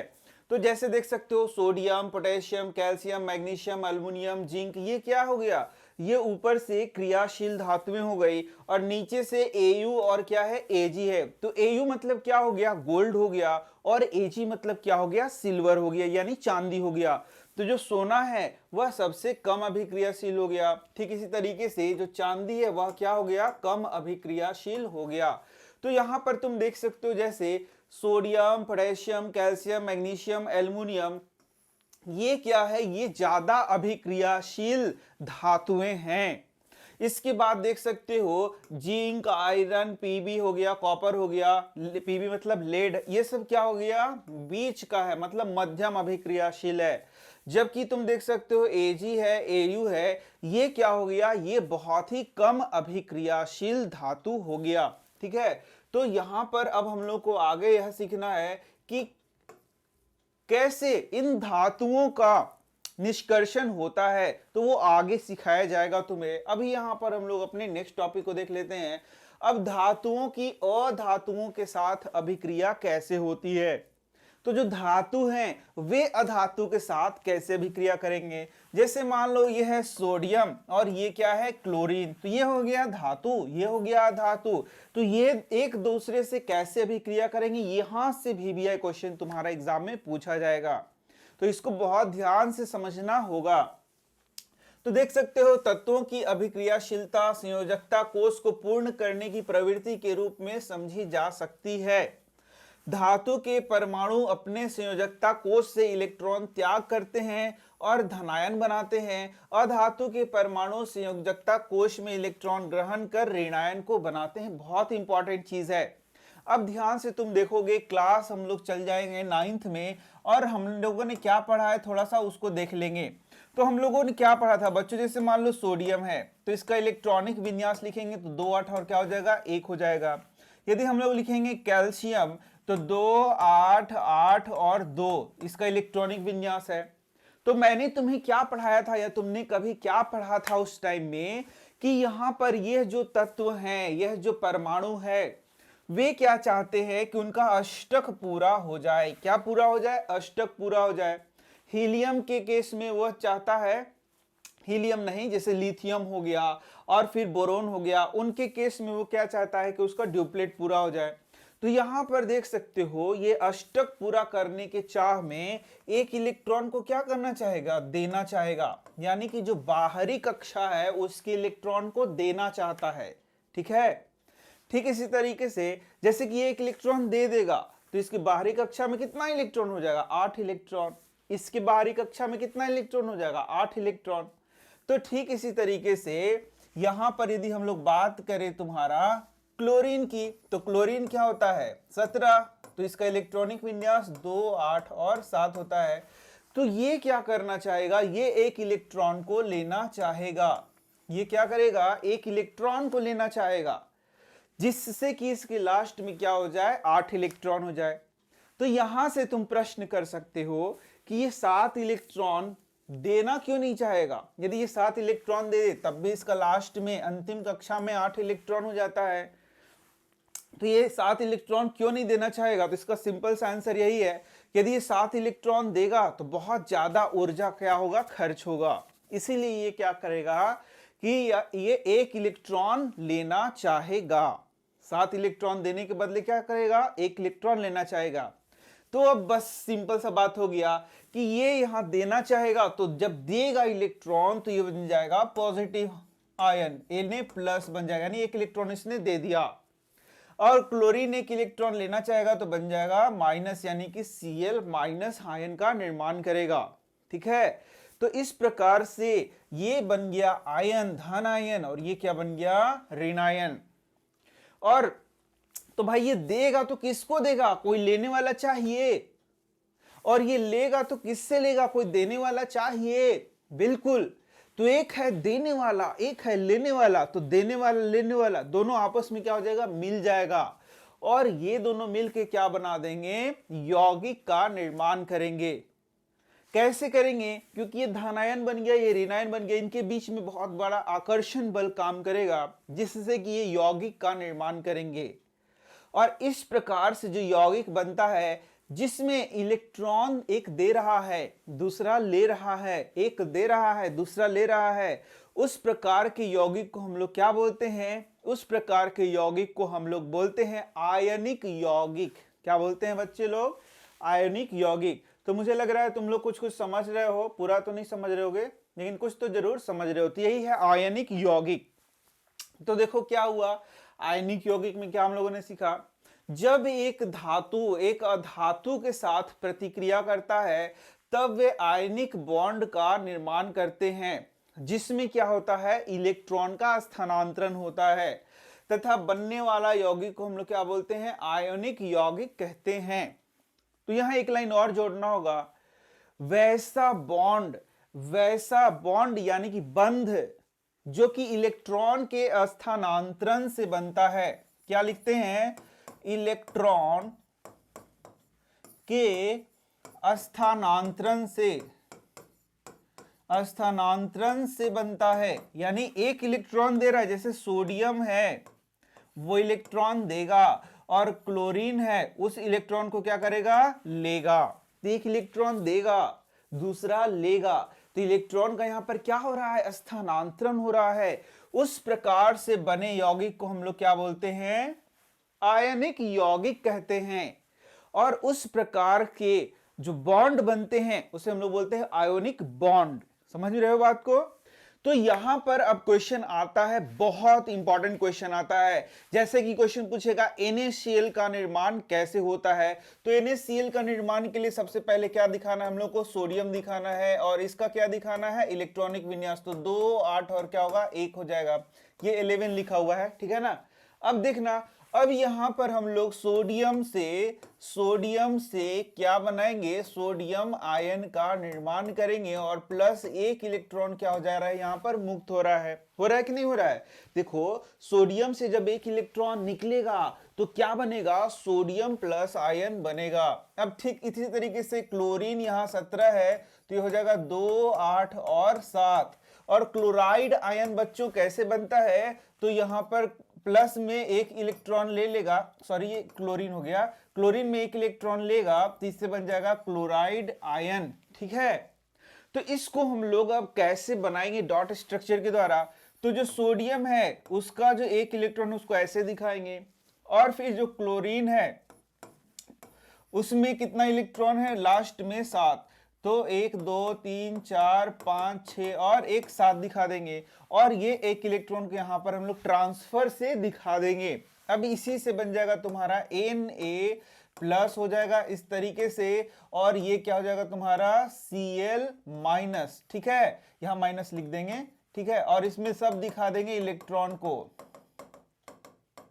तो 8 इलेक्ट्रॉन को इस तरीके से दिखा देंगे।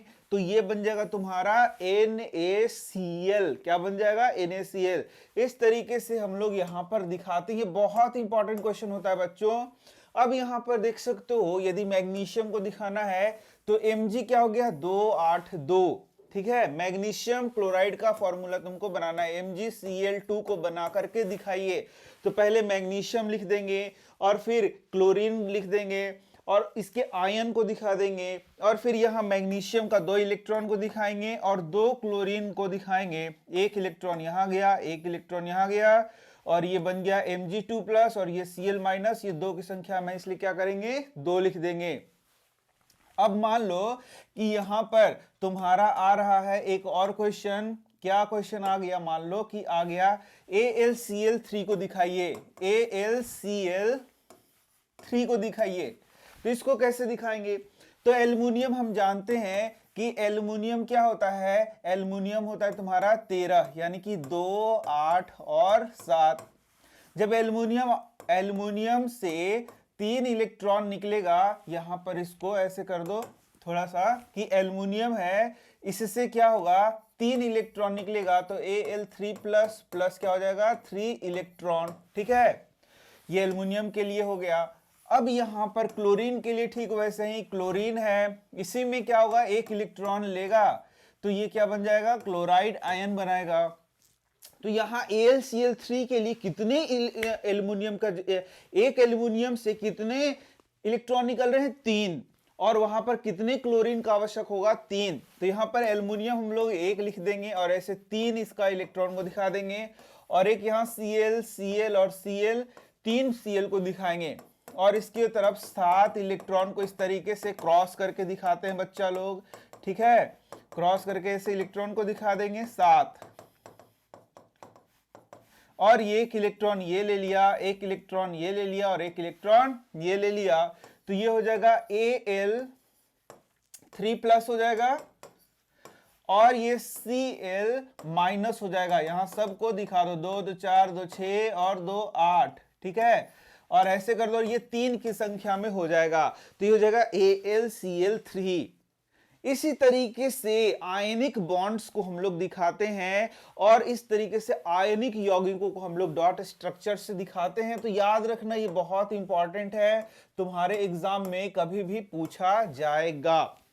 अब जो नया चीज है वह है आयनिक यौगिक जो होते हैं उनकी क्या क्या गुणधर्म होते हैं, ये लिख के दिखाइए। तो देखो यहां पर जो आयनिक यौगिक होते हैं वे क्या होते हैं? बेसिकली यहां देखो, वे क्या होते हैं? ठोस व कुछ कठोर होते हैं। ये सामान्यतः भंगुर होते हैं।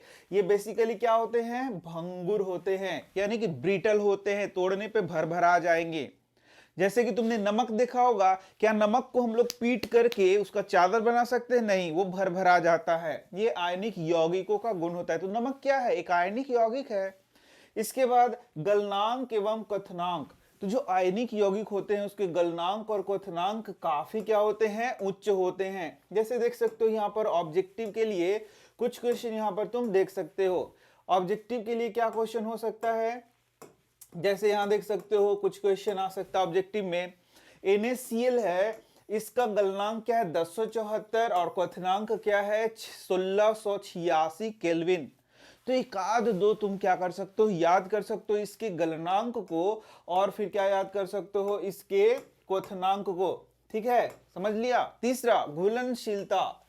तो जो आयनिक यौगिक हैं प्रायः जल में घुलनशील होते हैं, लेकिन केरोसिन, पेट्रोल जैसे विलायकों में घुलनशील नहीं होते हैं। तो जो आगे का चैप्टर है, चैप्टर नंबर 4, जिसे मैंने तो पहले ही पढ़ा दिया है, तो उस चैप्टर को यदि तुम देखोगे तो वहां पर आयनिक यौगिक नहीं पढ़ना है, वहां पर हम लोगों को पढ़ना है सहसंयोजक यौगिक। तो एक चीज और बच्चों, मैं बार बार भूल जा रहा हूं बताना कि जो आयनिक यौगिक होता है उसको वैद्युत संयोजक यौगिक भी कहते हैं। वैद्युत संयोजक यौगिक, ये याद रखना। तो आयनिक यौगिक को हम लोग कहते हैं वैद्युत संयोजक यौगिक। और एक और तरीके का यौगिक हम लोग पढ़ेंगे आगे की ओर, जिसे बोलेंगे सहसंयोजक यौगिक। क्या बोलेंगे? सहसंयोजक यौगिक। वह कैसे बनता है? तो इलेक्ट्रॉनों के साझेदारी से बनता है। कैसे बनता है? इलेक्ट्रॉनों के साझेदारी से बनता है। तो वह जो होगा वह पानी में घुलनशील नहीं होगा, और वह केरोसिन और पेट्रोल वगैरह में घुलनशील होगा। इसलिए ये सारा चर्चा यहां पर किया गया। अब आगे देखो, विद्युत चालकता। तो यूजुअली ये क्या होते हैं? ये ठोस और कठोर होते हैं, तो इस अवस्था में इनसे विद्युत का प्रवाह नहीं होता है। ये पहला क्वेश्चन याद रखो कि क्या आयनिक यौगिकों से होकर के विद्युत का प्रवाह होता है? तो आंसर है नहीं होता है। लेकिन यदि ये पिघले हुए अवस्था में हो या जल में घुले हुए अवस्था में हो, तो क्या इनसे विद्युत धारा प्रवाहित होता है? यस, तब होता है, ये याद रखना। तो जब ये जलीय विलयन में या गलित रूप में हो तो इसमें विद्युत धारा क्या होता है? प्रवाहित होता है। अच्छा, ऐसा क्यों होता है कि जब ये गलित अवस्था में होंगे तब विद्युत धारा प्रवाहित होगा? तो उस अवस्था में इसके आयन मुक्त हो जाएंगे, और जो विद्युत का चालन होगा वह आयनों के द्वारा होगा। किसके द्वारा होगा? आयनों के द्वारा होगा। जब इसको पानी में घोरेंगे तो आयनों के द्वारा क्या होगा? विद्युत का वहन होगा। ठीक है, अब हम लोग को पढ़ना है अपना मेन टॉपिक, और वह है धातुओं की प्राप्ति। धातुओं की प्राप्ति का मतलब क्या हुआ कि धातु हम लोग जो लोहा देखते हैं, चांदी देखते हैं, सोना देखते हैं, या फिर एल्युमिनियम देखते हैं, कॉपर देखते हैं, ये सब धातु हम लोग मार्केट से खरीद के लाते हैं ना। तो क्या वो पेड़ पे उगता है कि गए पेड़वा से तोड़ के ले आए लोहा को, एल्युमिनियम को?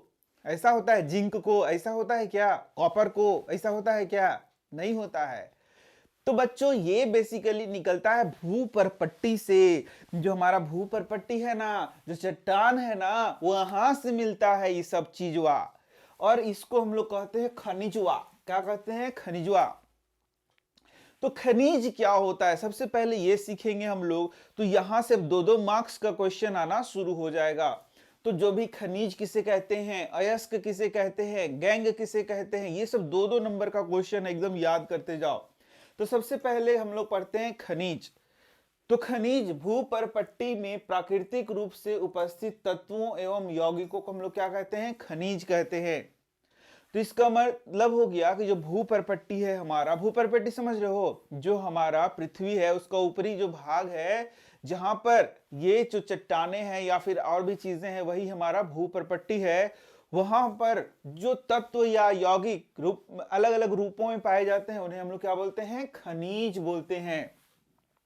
तो जानते हो, जो धातु प्राप्त करते हैं ना, जैसे लोहा, तांबा, एल्युमिनियम, ये सब इस खनिज से ही प्राप्त करते हैं। तो जहां पर इसको प्राप्त करते हैं जिस खनिजवा से, उसको बोलते हैं अयस्क। क्या बोलते हैं? अयस्क। तो अयस्क क्या होते हैं? वे खनिज, वोइसन खनिज, ओइसन खनिज, वो खनिज, वह खनिज, जो खनिज से हम कोई खास धातु को निकालते हैं, उसे हम लोग क्या बोलते हैं? अयस्क बोलते हैं।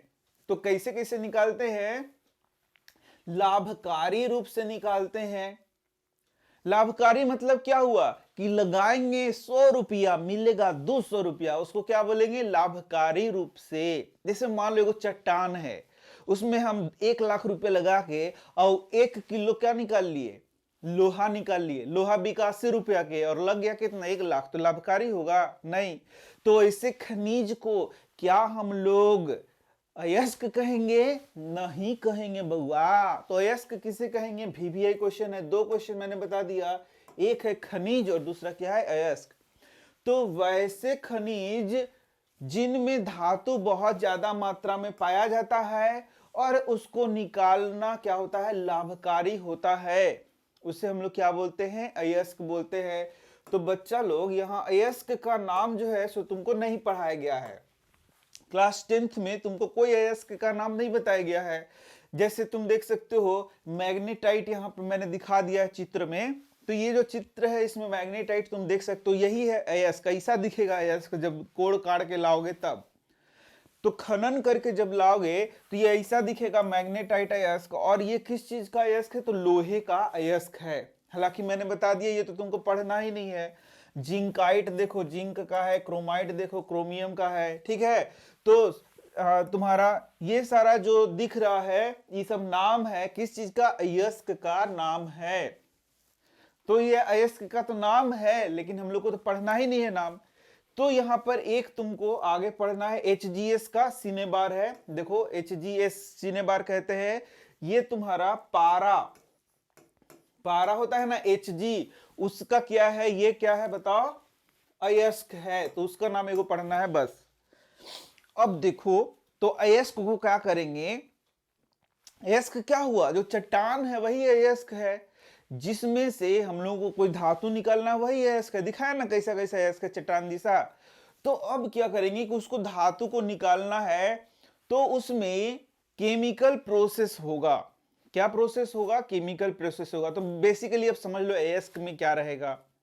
जैसे मान लो कि जो अयस्क है लोहे का अयस्क है, तो उसमें ऑक्सीजन मिला हुआ रहेगा। तो क्या तुम फूंक फूंक के ऑक्सीजन हटा सकते हो क्या, नहीं। तो जो अयस्क होगा वो अलग अलग प्रकार का अयस्क हो सकता है, जो आगे मैं पढ़ाने वाला हूं। तो ऑक्साइड अयस्क हो सकता है, उसमें ऑक्सीजन जुड़ा हो सकता है। कार्बोनेट अयस्क हो सकता है, उसमें कार्बोनेट जुड़ा हो सकता है। सल्फाइड अयस्क हो सकता है, उसमें सल्फर जुड़ा हो सकता है। तो अलग अलग प्रकार के अयस्क मिलते हैं जिनको बहुत सारा केमिकल प्रोसेस से गुजारा जाएगा। तो अब जाके हमको क्या मिलेगा, हमको धातु मिलेगा। अरे धातु मिलेगा हमको, यहां पर इनको गुजारा जाएगा, उसके बाद धातु मिलेगा। याद रखना, ऐसे ही धातु नहीं मिल जाएगा। तो यहां पर उनके प्राप्ति को ही हम लोग क्या कहते हैं, धातुओं का निष्कर्षण कहते हैं। तो अयस्क से शुद्ध अवस्था में धातु प्राप्त करने का जो प्रोसेस है उसी को क्या बोलते हैं, धातु का निष्कर्षण, यानी एक्सट्रैक्शन ऑफ मेटल, या फिर धातु कर्म मेटलर्जी कहते हैं। तो ये परिभाषा तुम्हारे बुक में तो दिया नहीं गया है, लेकिन समझाने के लिए मैंने लिख दिया है। अब अयस्क से धातु का निष्कर्षण कितने चरणों में होता है तो देख सकते हो। सबसे पहले अयस्क का क्या करते हैं, सांद्रण करते हैं। फिर सांद्रित अयस्क का क्या करते हैं, ऑक्साइड में परिवर्तित करते हैं। फिर ऑक्साइड को धातु में परिवर्तित करते हैं, और फिर धातुओं क्या करते हैं, शुद्धिकरण। तो 4 प्रोसेस सिंपल मैंने बता दिया यहाँ पर। तो सबसे पहले क्या है, अयस्कों का सांद्रण। तो अयस्कों का सांद्रण क्या हुआ, तो जो अयस्क तुमको मिलेंगे वो एकदम, जो अयस्क मिलेंगे वो क्या मिलेंगे, वो उसमें बहुत सारा गंदगी मिट्टी फिट्टी है वो लगा हुआ रहेगा। तो उसी को साफ करने के प्रोसेस को क्या बोलते हैं, उसका सांद्रण कहते हैं। तो जरा ठहरो, पढ़ा रहा हूं, उन सब चीजों पे आ रहा हूं। एक और खास चीज यहां पर छूट रहा है वो देखो। तो अब जो अयस्क हम लोगों को मिल रहे हैं तो विभिन्न धातुओं के अयस्क हैं। तो ये जो धातु हैं वो 3 प्रकार के हो सकते हैं। जैसे कुछ धातु क्या होते हैं, बहुत ज्यादा अभिक्रियाशील होते हैं। कुछ धातु हैं वो मीडियम होते हैं, ज्यादा अभिक्रियाशील नहीं होते हैं। और कुछ धातु हैं वो बहुत कम अभिक्रियाशील होते हैं और प्रकृति में जो है सो मुक्त अवस्था में पाए जाएंगे, यानी कि उसमें ज्यादा ताम झाम करने का जरूरी नहीं है। तो यहाँ पर तुम्हें दो चीज जो यहाँ पर दिया हुआ है उसमें समझना, उसमें से मेन तुमको ये वाला समझना है। तो यहाँ पर जो ऊपर दिख रहा है ना, इसको बोलते हैं ज्यादा अभिक्रियाशील धातुएं। और इसको जब हम लोग निष्कर्षण करते हैं तो विद्युत अपघटन के प्रक्रिया द्वारा इसको निष्कर्षण कर लिया जाता है। तो कैसे किया जाता है वो आगे मैं पढ़ाऊंगा, ठीक है। अब देखो यहां पर जिंक से लेके कॉपर तक ये क्या है, मीडियम वाले हैं। मध्यम क्या है, ये मध्यम अभिक्रियाशील धातुएं हैं। तीन को कैसे निकाला जाता है, इनको निकालने के लिए कार्बन से इनका अपचयन करा लिया जाता है। याद रखना, अपचयन करा रहे हैं यानी रिडक्शन करा रहे हैं। किसके द्वारा, कार्बन के द्वारा। तो क्या सिर्फ कार्बन के द्वारा अपचयन होता है, नहीं, कार्बन के द्वारा अपचयन हो ऐसा नहीं है। गर्म करके भी करा सकते हैं या कुछ और तत्वों से विस्थापन अभिक्रिया के द्वारा भी इनको प्राप्त किया जा सकता है। लेकिन यहां पर अपचयन तुमको समझना है।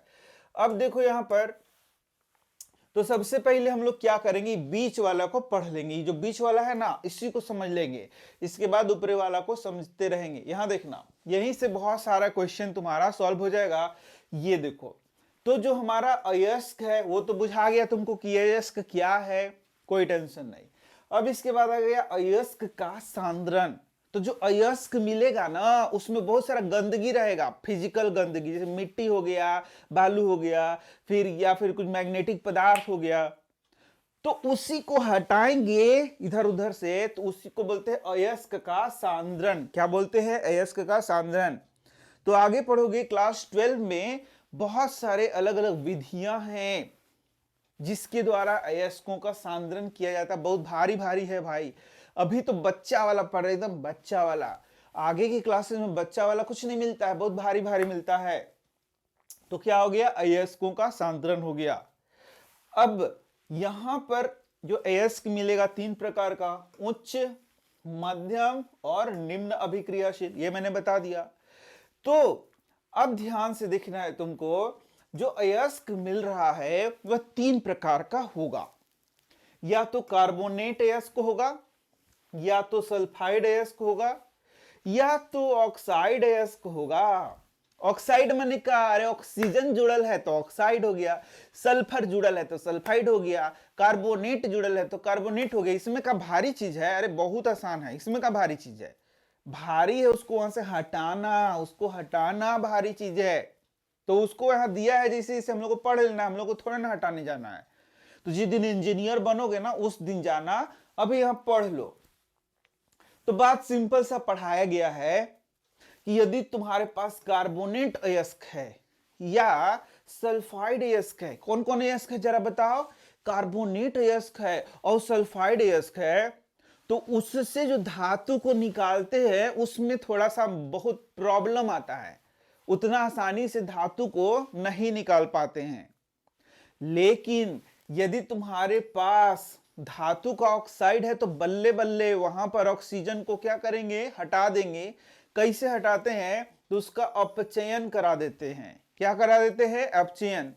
जैसे कि मान लो यहां है जिंक ऑक्साइड, तुम बताओ कि कैसा यह अयस्क है? ऑक्साइड।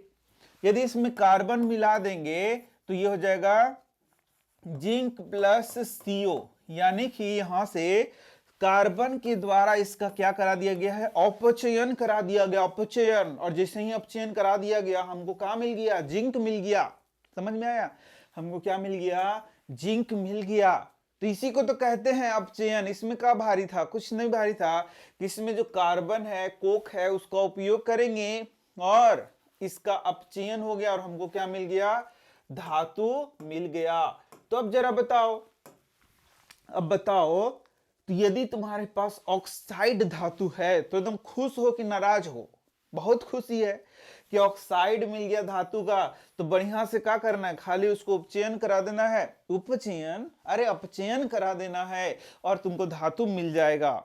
लेकिन भाई यदि तुम्हारे पास कार्बोनेट अयस्क है तब क्या करेंगे? यदि तुम्हारे पास सल्फाइड अयस्क है तब क्या करेंगे? तब तो प्रॉब्लम हो गया ना। कोई प्रॉब्लम नहीं है। तो यदि हमारे पास कार्बोनेट अयस्क या सल्फाइड अयस्क है तो उसको सबसे पहले हम लोग ऑक्साइड में बदल लेते हैं। किस में बदल लेते हैं? ऑक्साइडवा में बदल लेते हैं। तो ऑक्साइडवा में बदलते हैं तो इसको स्पेशल क्वेश्चन बनेगा, 2 नंबर के क्वेश्चन यहां बन जाएगा, एकदम VVI क्वेश्चन। तो बोलेगा कि कार्बोनेट से ऑक्साइड बनाने के विधि को क्या कहते हैं? तो इसका उत्तर है निस्तापन। और सल्फाइड से ऑक्साइड बनाने की प्रोसेस को क्या कहते हैं? उसको कहते हैं भर्जन। तो ये याद रखना, 2 गो यहां से तुम्हारा क्वेश्चन आएगा। तो भर्जन किससे कहते हैं?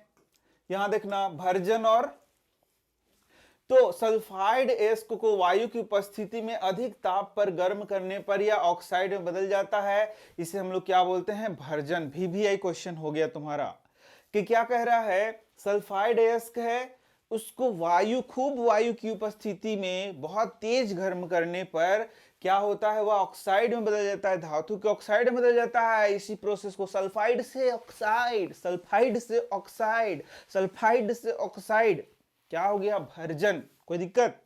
अब यहां पर देख सकते हो ये उदाहरण, तो जिंक सल्फाइड है, ऑक्सीजन की उपस्थिति में गर्म कर रहे हैं तो जिंक ऑक्साइड बन गया। सल्फाइड से क्या बन गया? ऑक्साइड।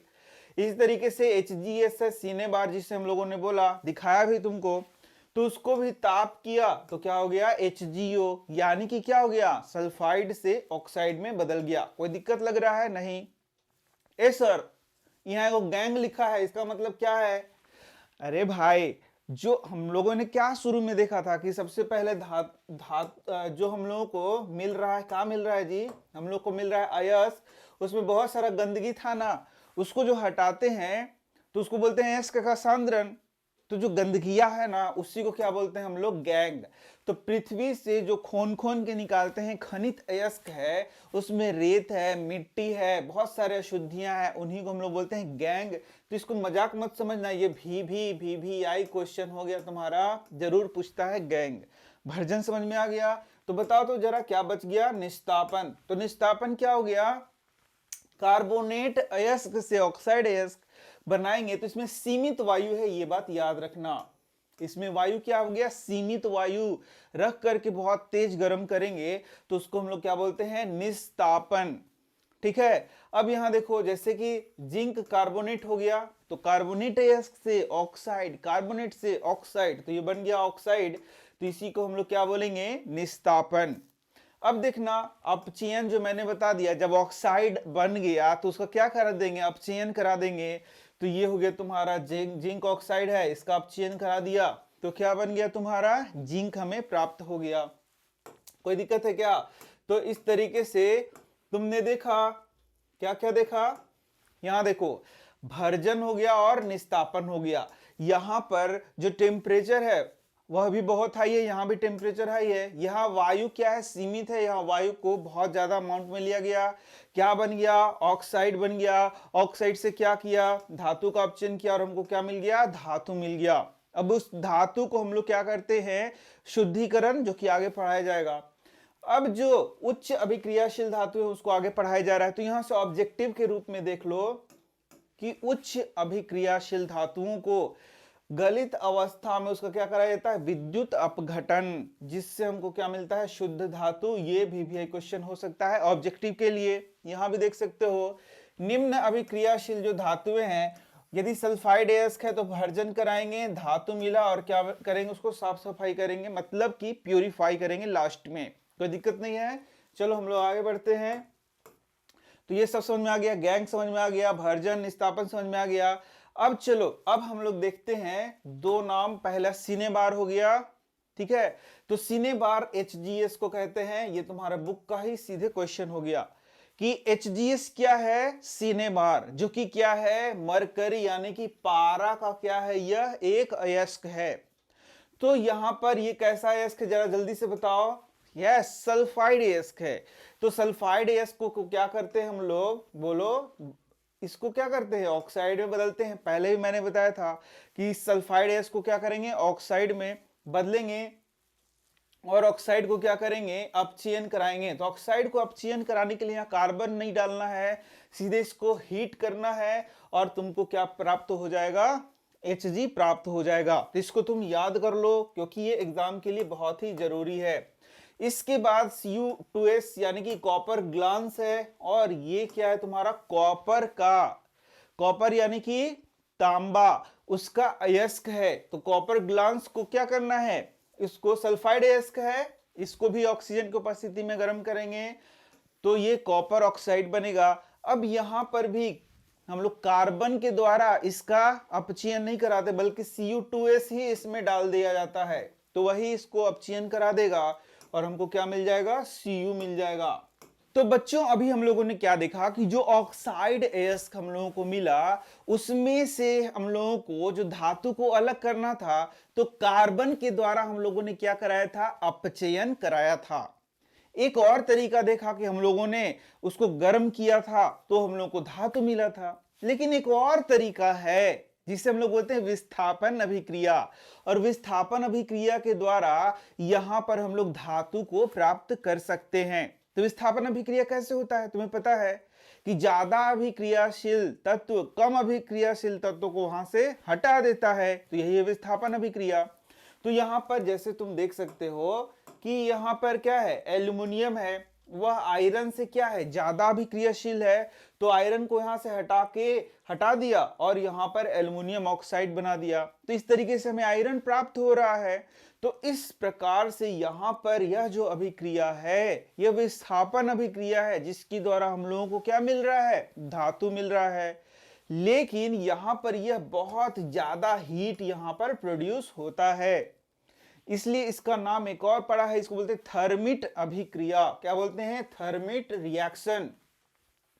तो कुछ विस्थापन अभिक्रिया बहुत अधिक ऊष्माक्षेपी होता है। अभी तुरंत तुमको वीडियो दिखाया जा रहा है जिसमें पता चले कितना ऊष्माक्षेपी है। इनसे उत्सर्जित ऊष्मा की मात्रा इतनी ज्यादा होती है कि जो धातुएं मिलती है वो गलित अवस्था में मिलती हैं। ये लिक्विड, देखो यहां लिखा है लिक्विड अवस्था में मिलता है। जब आयरन 3 ऑक्साइड के साथ एल्युमिनियम की अभिक्रिया की जाती है तो अत्यधिक ऊष्मा उत्पन्न होती है। तो इसे ही हम लोग बोलते हैं थर्मिट रिएक्शन, और ये VVI क्वेश्चन है तुम्हारा। तो ये जो अभिक्रिया होती है बहुत ज्यादा ऊष्मा देती है, जिससे कि जो हमें धातुएं मिलती हैं वो गलित अवस्था में मिलती हैं, इसलिए से हम लोग क्या बोल रहे हैं, थर्मिट अभिक्रिया। तो यहाँ एल्युमिनियम का उपयोग किया जा रहा है, देख सकते हो, और इससे यहां पर आयरन हम लोग प्राप्त कर रहे हैं। तो क्या इसका कोई उपयोग है इस खास रिएक्शन का, तो यस, इसका खास रिएक्शन का उपयोग है। इसका जो खास रिएक्शन, इसका उपयोग रेलवे के पटरी को क्या करते हैं, उसको ठीक करने में काम करते हैं, दरारों को भरने में काम करते हैं, या मशीनों के दरारों को भरने में हम लोग काम करते हैं। तो यहां देख सकते हो तुम, यहां पर क्लियरली देख सकते हो, देखो यहां पर थर्मिट रिएक्शन को दिखाया गया है, कितना ज्यादा यहां पर ऊष्मा निकल रही है, तुम खुद ही देख सकते हो। तो ये बहुत ज्यादा एक्सोथर्मिक रिएक्शन होता है, यहां देखो वीडियो में। और यहां देखो कैसे रेल के पटरियों को यहां थर्मिट रिएक्शन के द्वारा क्या किया जा रहा है, जोड़ा जा रहा है। तो यहां भी देख सकते हो, यह जो कारीगर है वह क्या कर रहा है, इंजीनियर है, कारीगर नहीं है जी, वह क्या कर रहा है, थर्मिट अभिक्रिया के द्वारा कैसे रेल के पटरियों को क्या कर रहा है, जोड़ने का कार्य कर रहा है। तो ये है बच्चों थर्मिट रिएक्शन। कोई दिक्कत? अब हम लोग देखते हैं जरा सा कि जो सक्रियता श्रेणी है उसमें एकदम जो टॉप पर था ना, एकदम बहुत ज्यादा इधर उधर डांस कर रहा था, मैंने बहुत ज्यादा रिएक्टिव था, उसमें से धातुओं को कैसे निकालते हैं।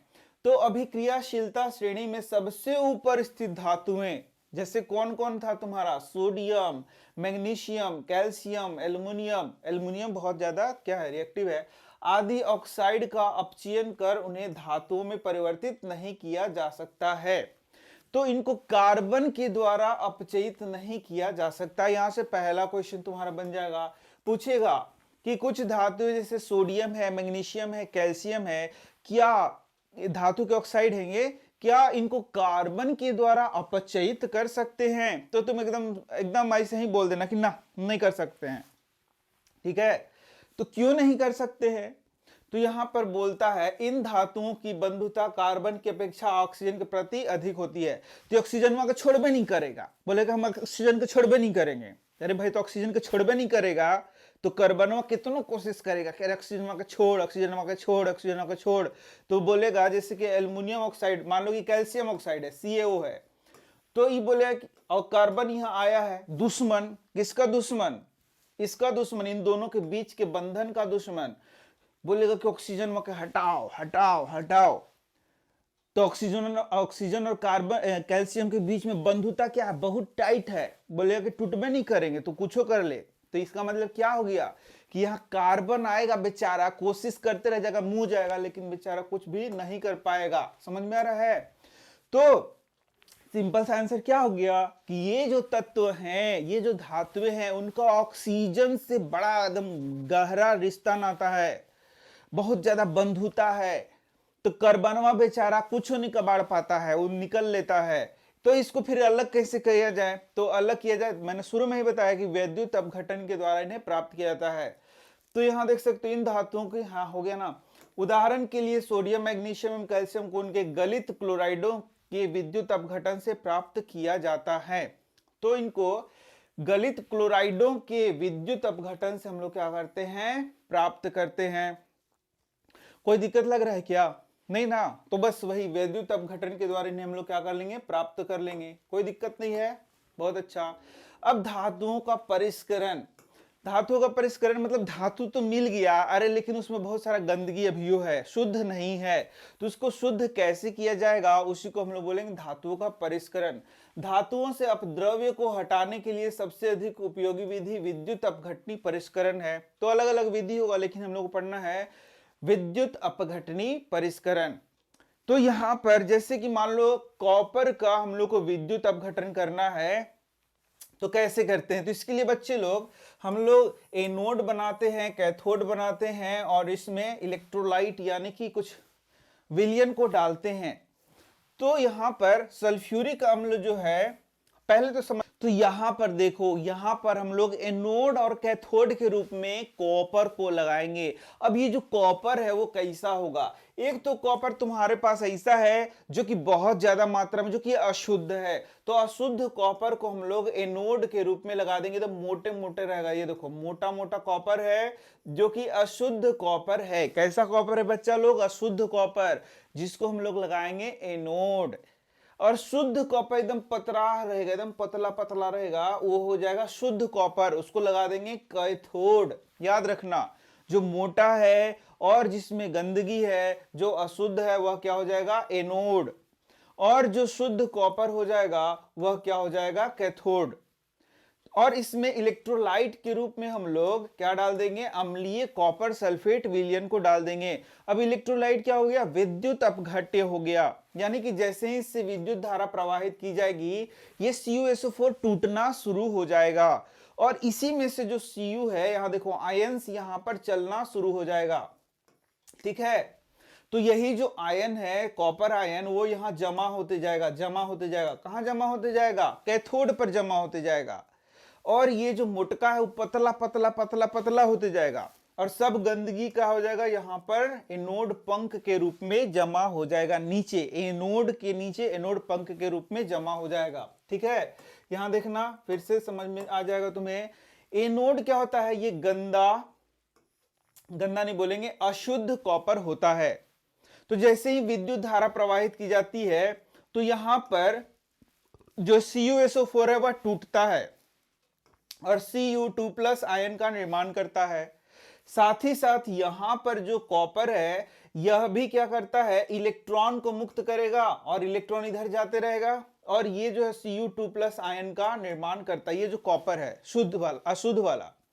और ये जो कॉपर है फिर यहां जमा होते जाएगा तुम्हारा कैथोड पर, और धीरे धीरे कैथोड क्या होता जाएगा, मोटा होता जाएगा, और एनोड जो है जहां पर बहुत सारा कॉपर लगा होता है, धीरे धीरे धीरे धीरे पतला होते जाएगा, और गंदगी कहां जाएगा, नीचे की ओर जमा होता चला जाएगा। इस तरीके से ये एनोड वाला पंख यानी एनोड पंख नीचे जमा हो जाएगा, तो हमें क्या प्राप्त हो जाएगा, शुद्ध कॉपर। तो क्या बता सकते हो, शुद्ध कॉपर कहां प्राप्त हुआ, कैथोड पर, तो गंदगी कहां प्राप्त हुआ, एनोड पर। ठीक है, तो यहां देख सकते हो चित्र में, यहां देखना, देखो यहां कॉपर जमा होते जा रहा है, ये मोटा होते जा रहा है, तो जो मोटा होते जा रहा है वो क्या है, कैथोड है। देखना यहां से कॉपर निकला, देखो कॉपर निकल निकल के यहां जमा हो रहा है, मोटा होते जा रहा है, और ये इलेक्ट्रॉन इधर से फ्लो हो रहा है। इलेक्ट्रॉन कहां से आया, कॉपर से, तो Cu था तुम्हारा, Cu जो है इलेक्ट्रॉन भी दिया और कॉपर आयन दिया, कॉपर आयन यहां जमा होते जाएगा और इलेक्ट्रॉन इधर से घूम घूम के यहां आते जाएगा। समझ में आ रहा है, थोड़ा सा और समझा देते हैं, चलो देखो यहां से जो कॉपर है वो क्या किया, वो टूट गया बेचारा, Cu2+ आयन बनाया और प्लस में 2 इलेक्ट्रॉन बनाया। तो जो इलेक्ट्रॉनवा है इधर से घूमने लगा, इसे इलेक्ट्रॉन आ रहा है, कौन आ रहा है, इलेक्ट्रॉन, और इलेक्ट्रॉन इधर आ रहा है, देखो इलेक्ट्रॉन इधर आ रहा है, और Cu2+ क्या कर रहा है, इसी इलेक्ट्रॉन को यहां पर पकड़ रहा है और इसमें जमा होते जा रहा है, और Cu यहां पर क्या हो रहा है, जमा हो रहा है। तो यहां से Cu निकल रहा है और यहां पर क्या हो रहा है, जमा हो रहा है, और यहां पर गंदगी क्या हो रहा है, फिर बैठते चला जा रहा है। इस तरीके से कॉपर का क्या होते जा रहा है, शुद्धिकरण होते जा रहा है। कॉपर आयन यहां जमा हो रहा है, तो कॉपर आयन जमा हो रहा है कि कॉपर बन के जमा हो रहा है, कॉपर बन के जमा हो रहा है, क्योंकि ये इलेक्ट्रॉन को पकड़ के वापस ये कॉपर हो जाता है। ठीक है, तो इस तरीके से यहां पर हम लोग क्या करते हैं, शुद्धिकरण को करते हैं। समझ में आ गया होगा तुम्हें। अब देखो आगे है संक्षारण। फर्स्ट चैप्टर में भी तो पढ़ाया है। तो धातुएं अपने आसपास अम्ल, आर्द्रता और वायु आदि के संपर्क में आने पर संक्षारित हो जाती हैं, यानी कि उसका सरफेस क्या होता है, खराब होने लगता है। तो यहां पर तीन चीजों को तुमको पढ़ लेना है। जैसे जो चांदी है वायु में उपस्थित सल्फर के साथ अभिक्रिया करेगा, सल्फर याद रखना। अब तुमको बुझाता है कि लग रहा है वायु के सब ऑक्सीजन के साथ अभिक्रिया करता है, ऐसा नहीं है, सल्फर के साथ अभिक्रिया करेगा और ये सल्फाइड बनाएगा।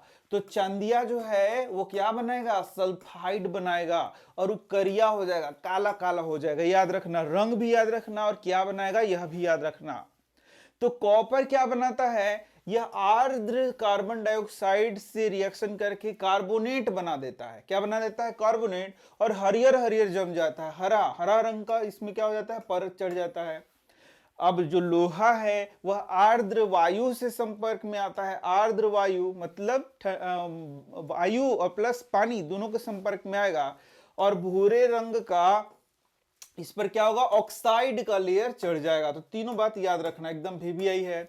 अब देखो, लोहे से जंग लगने से बचाव को कुछ बताएं तो क्या क्या है, तुम तो खुद ही जानते हो। पेंट लगा दो, तेल लगा दो, ग्रीज लगा दो, यशद लेपन कर दो, क्रोमियम लेपन कर दो, एनोडीकरण कर दो, मिश्र धातु बना दो, कुछ भी कर दो, लेकिन करो ना भाई।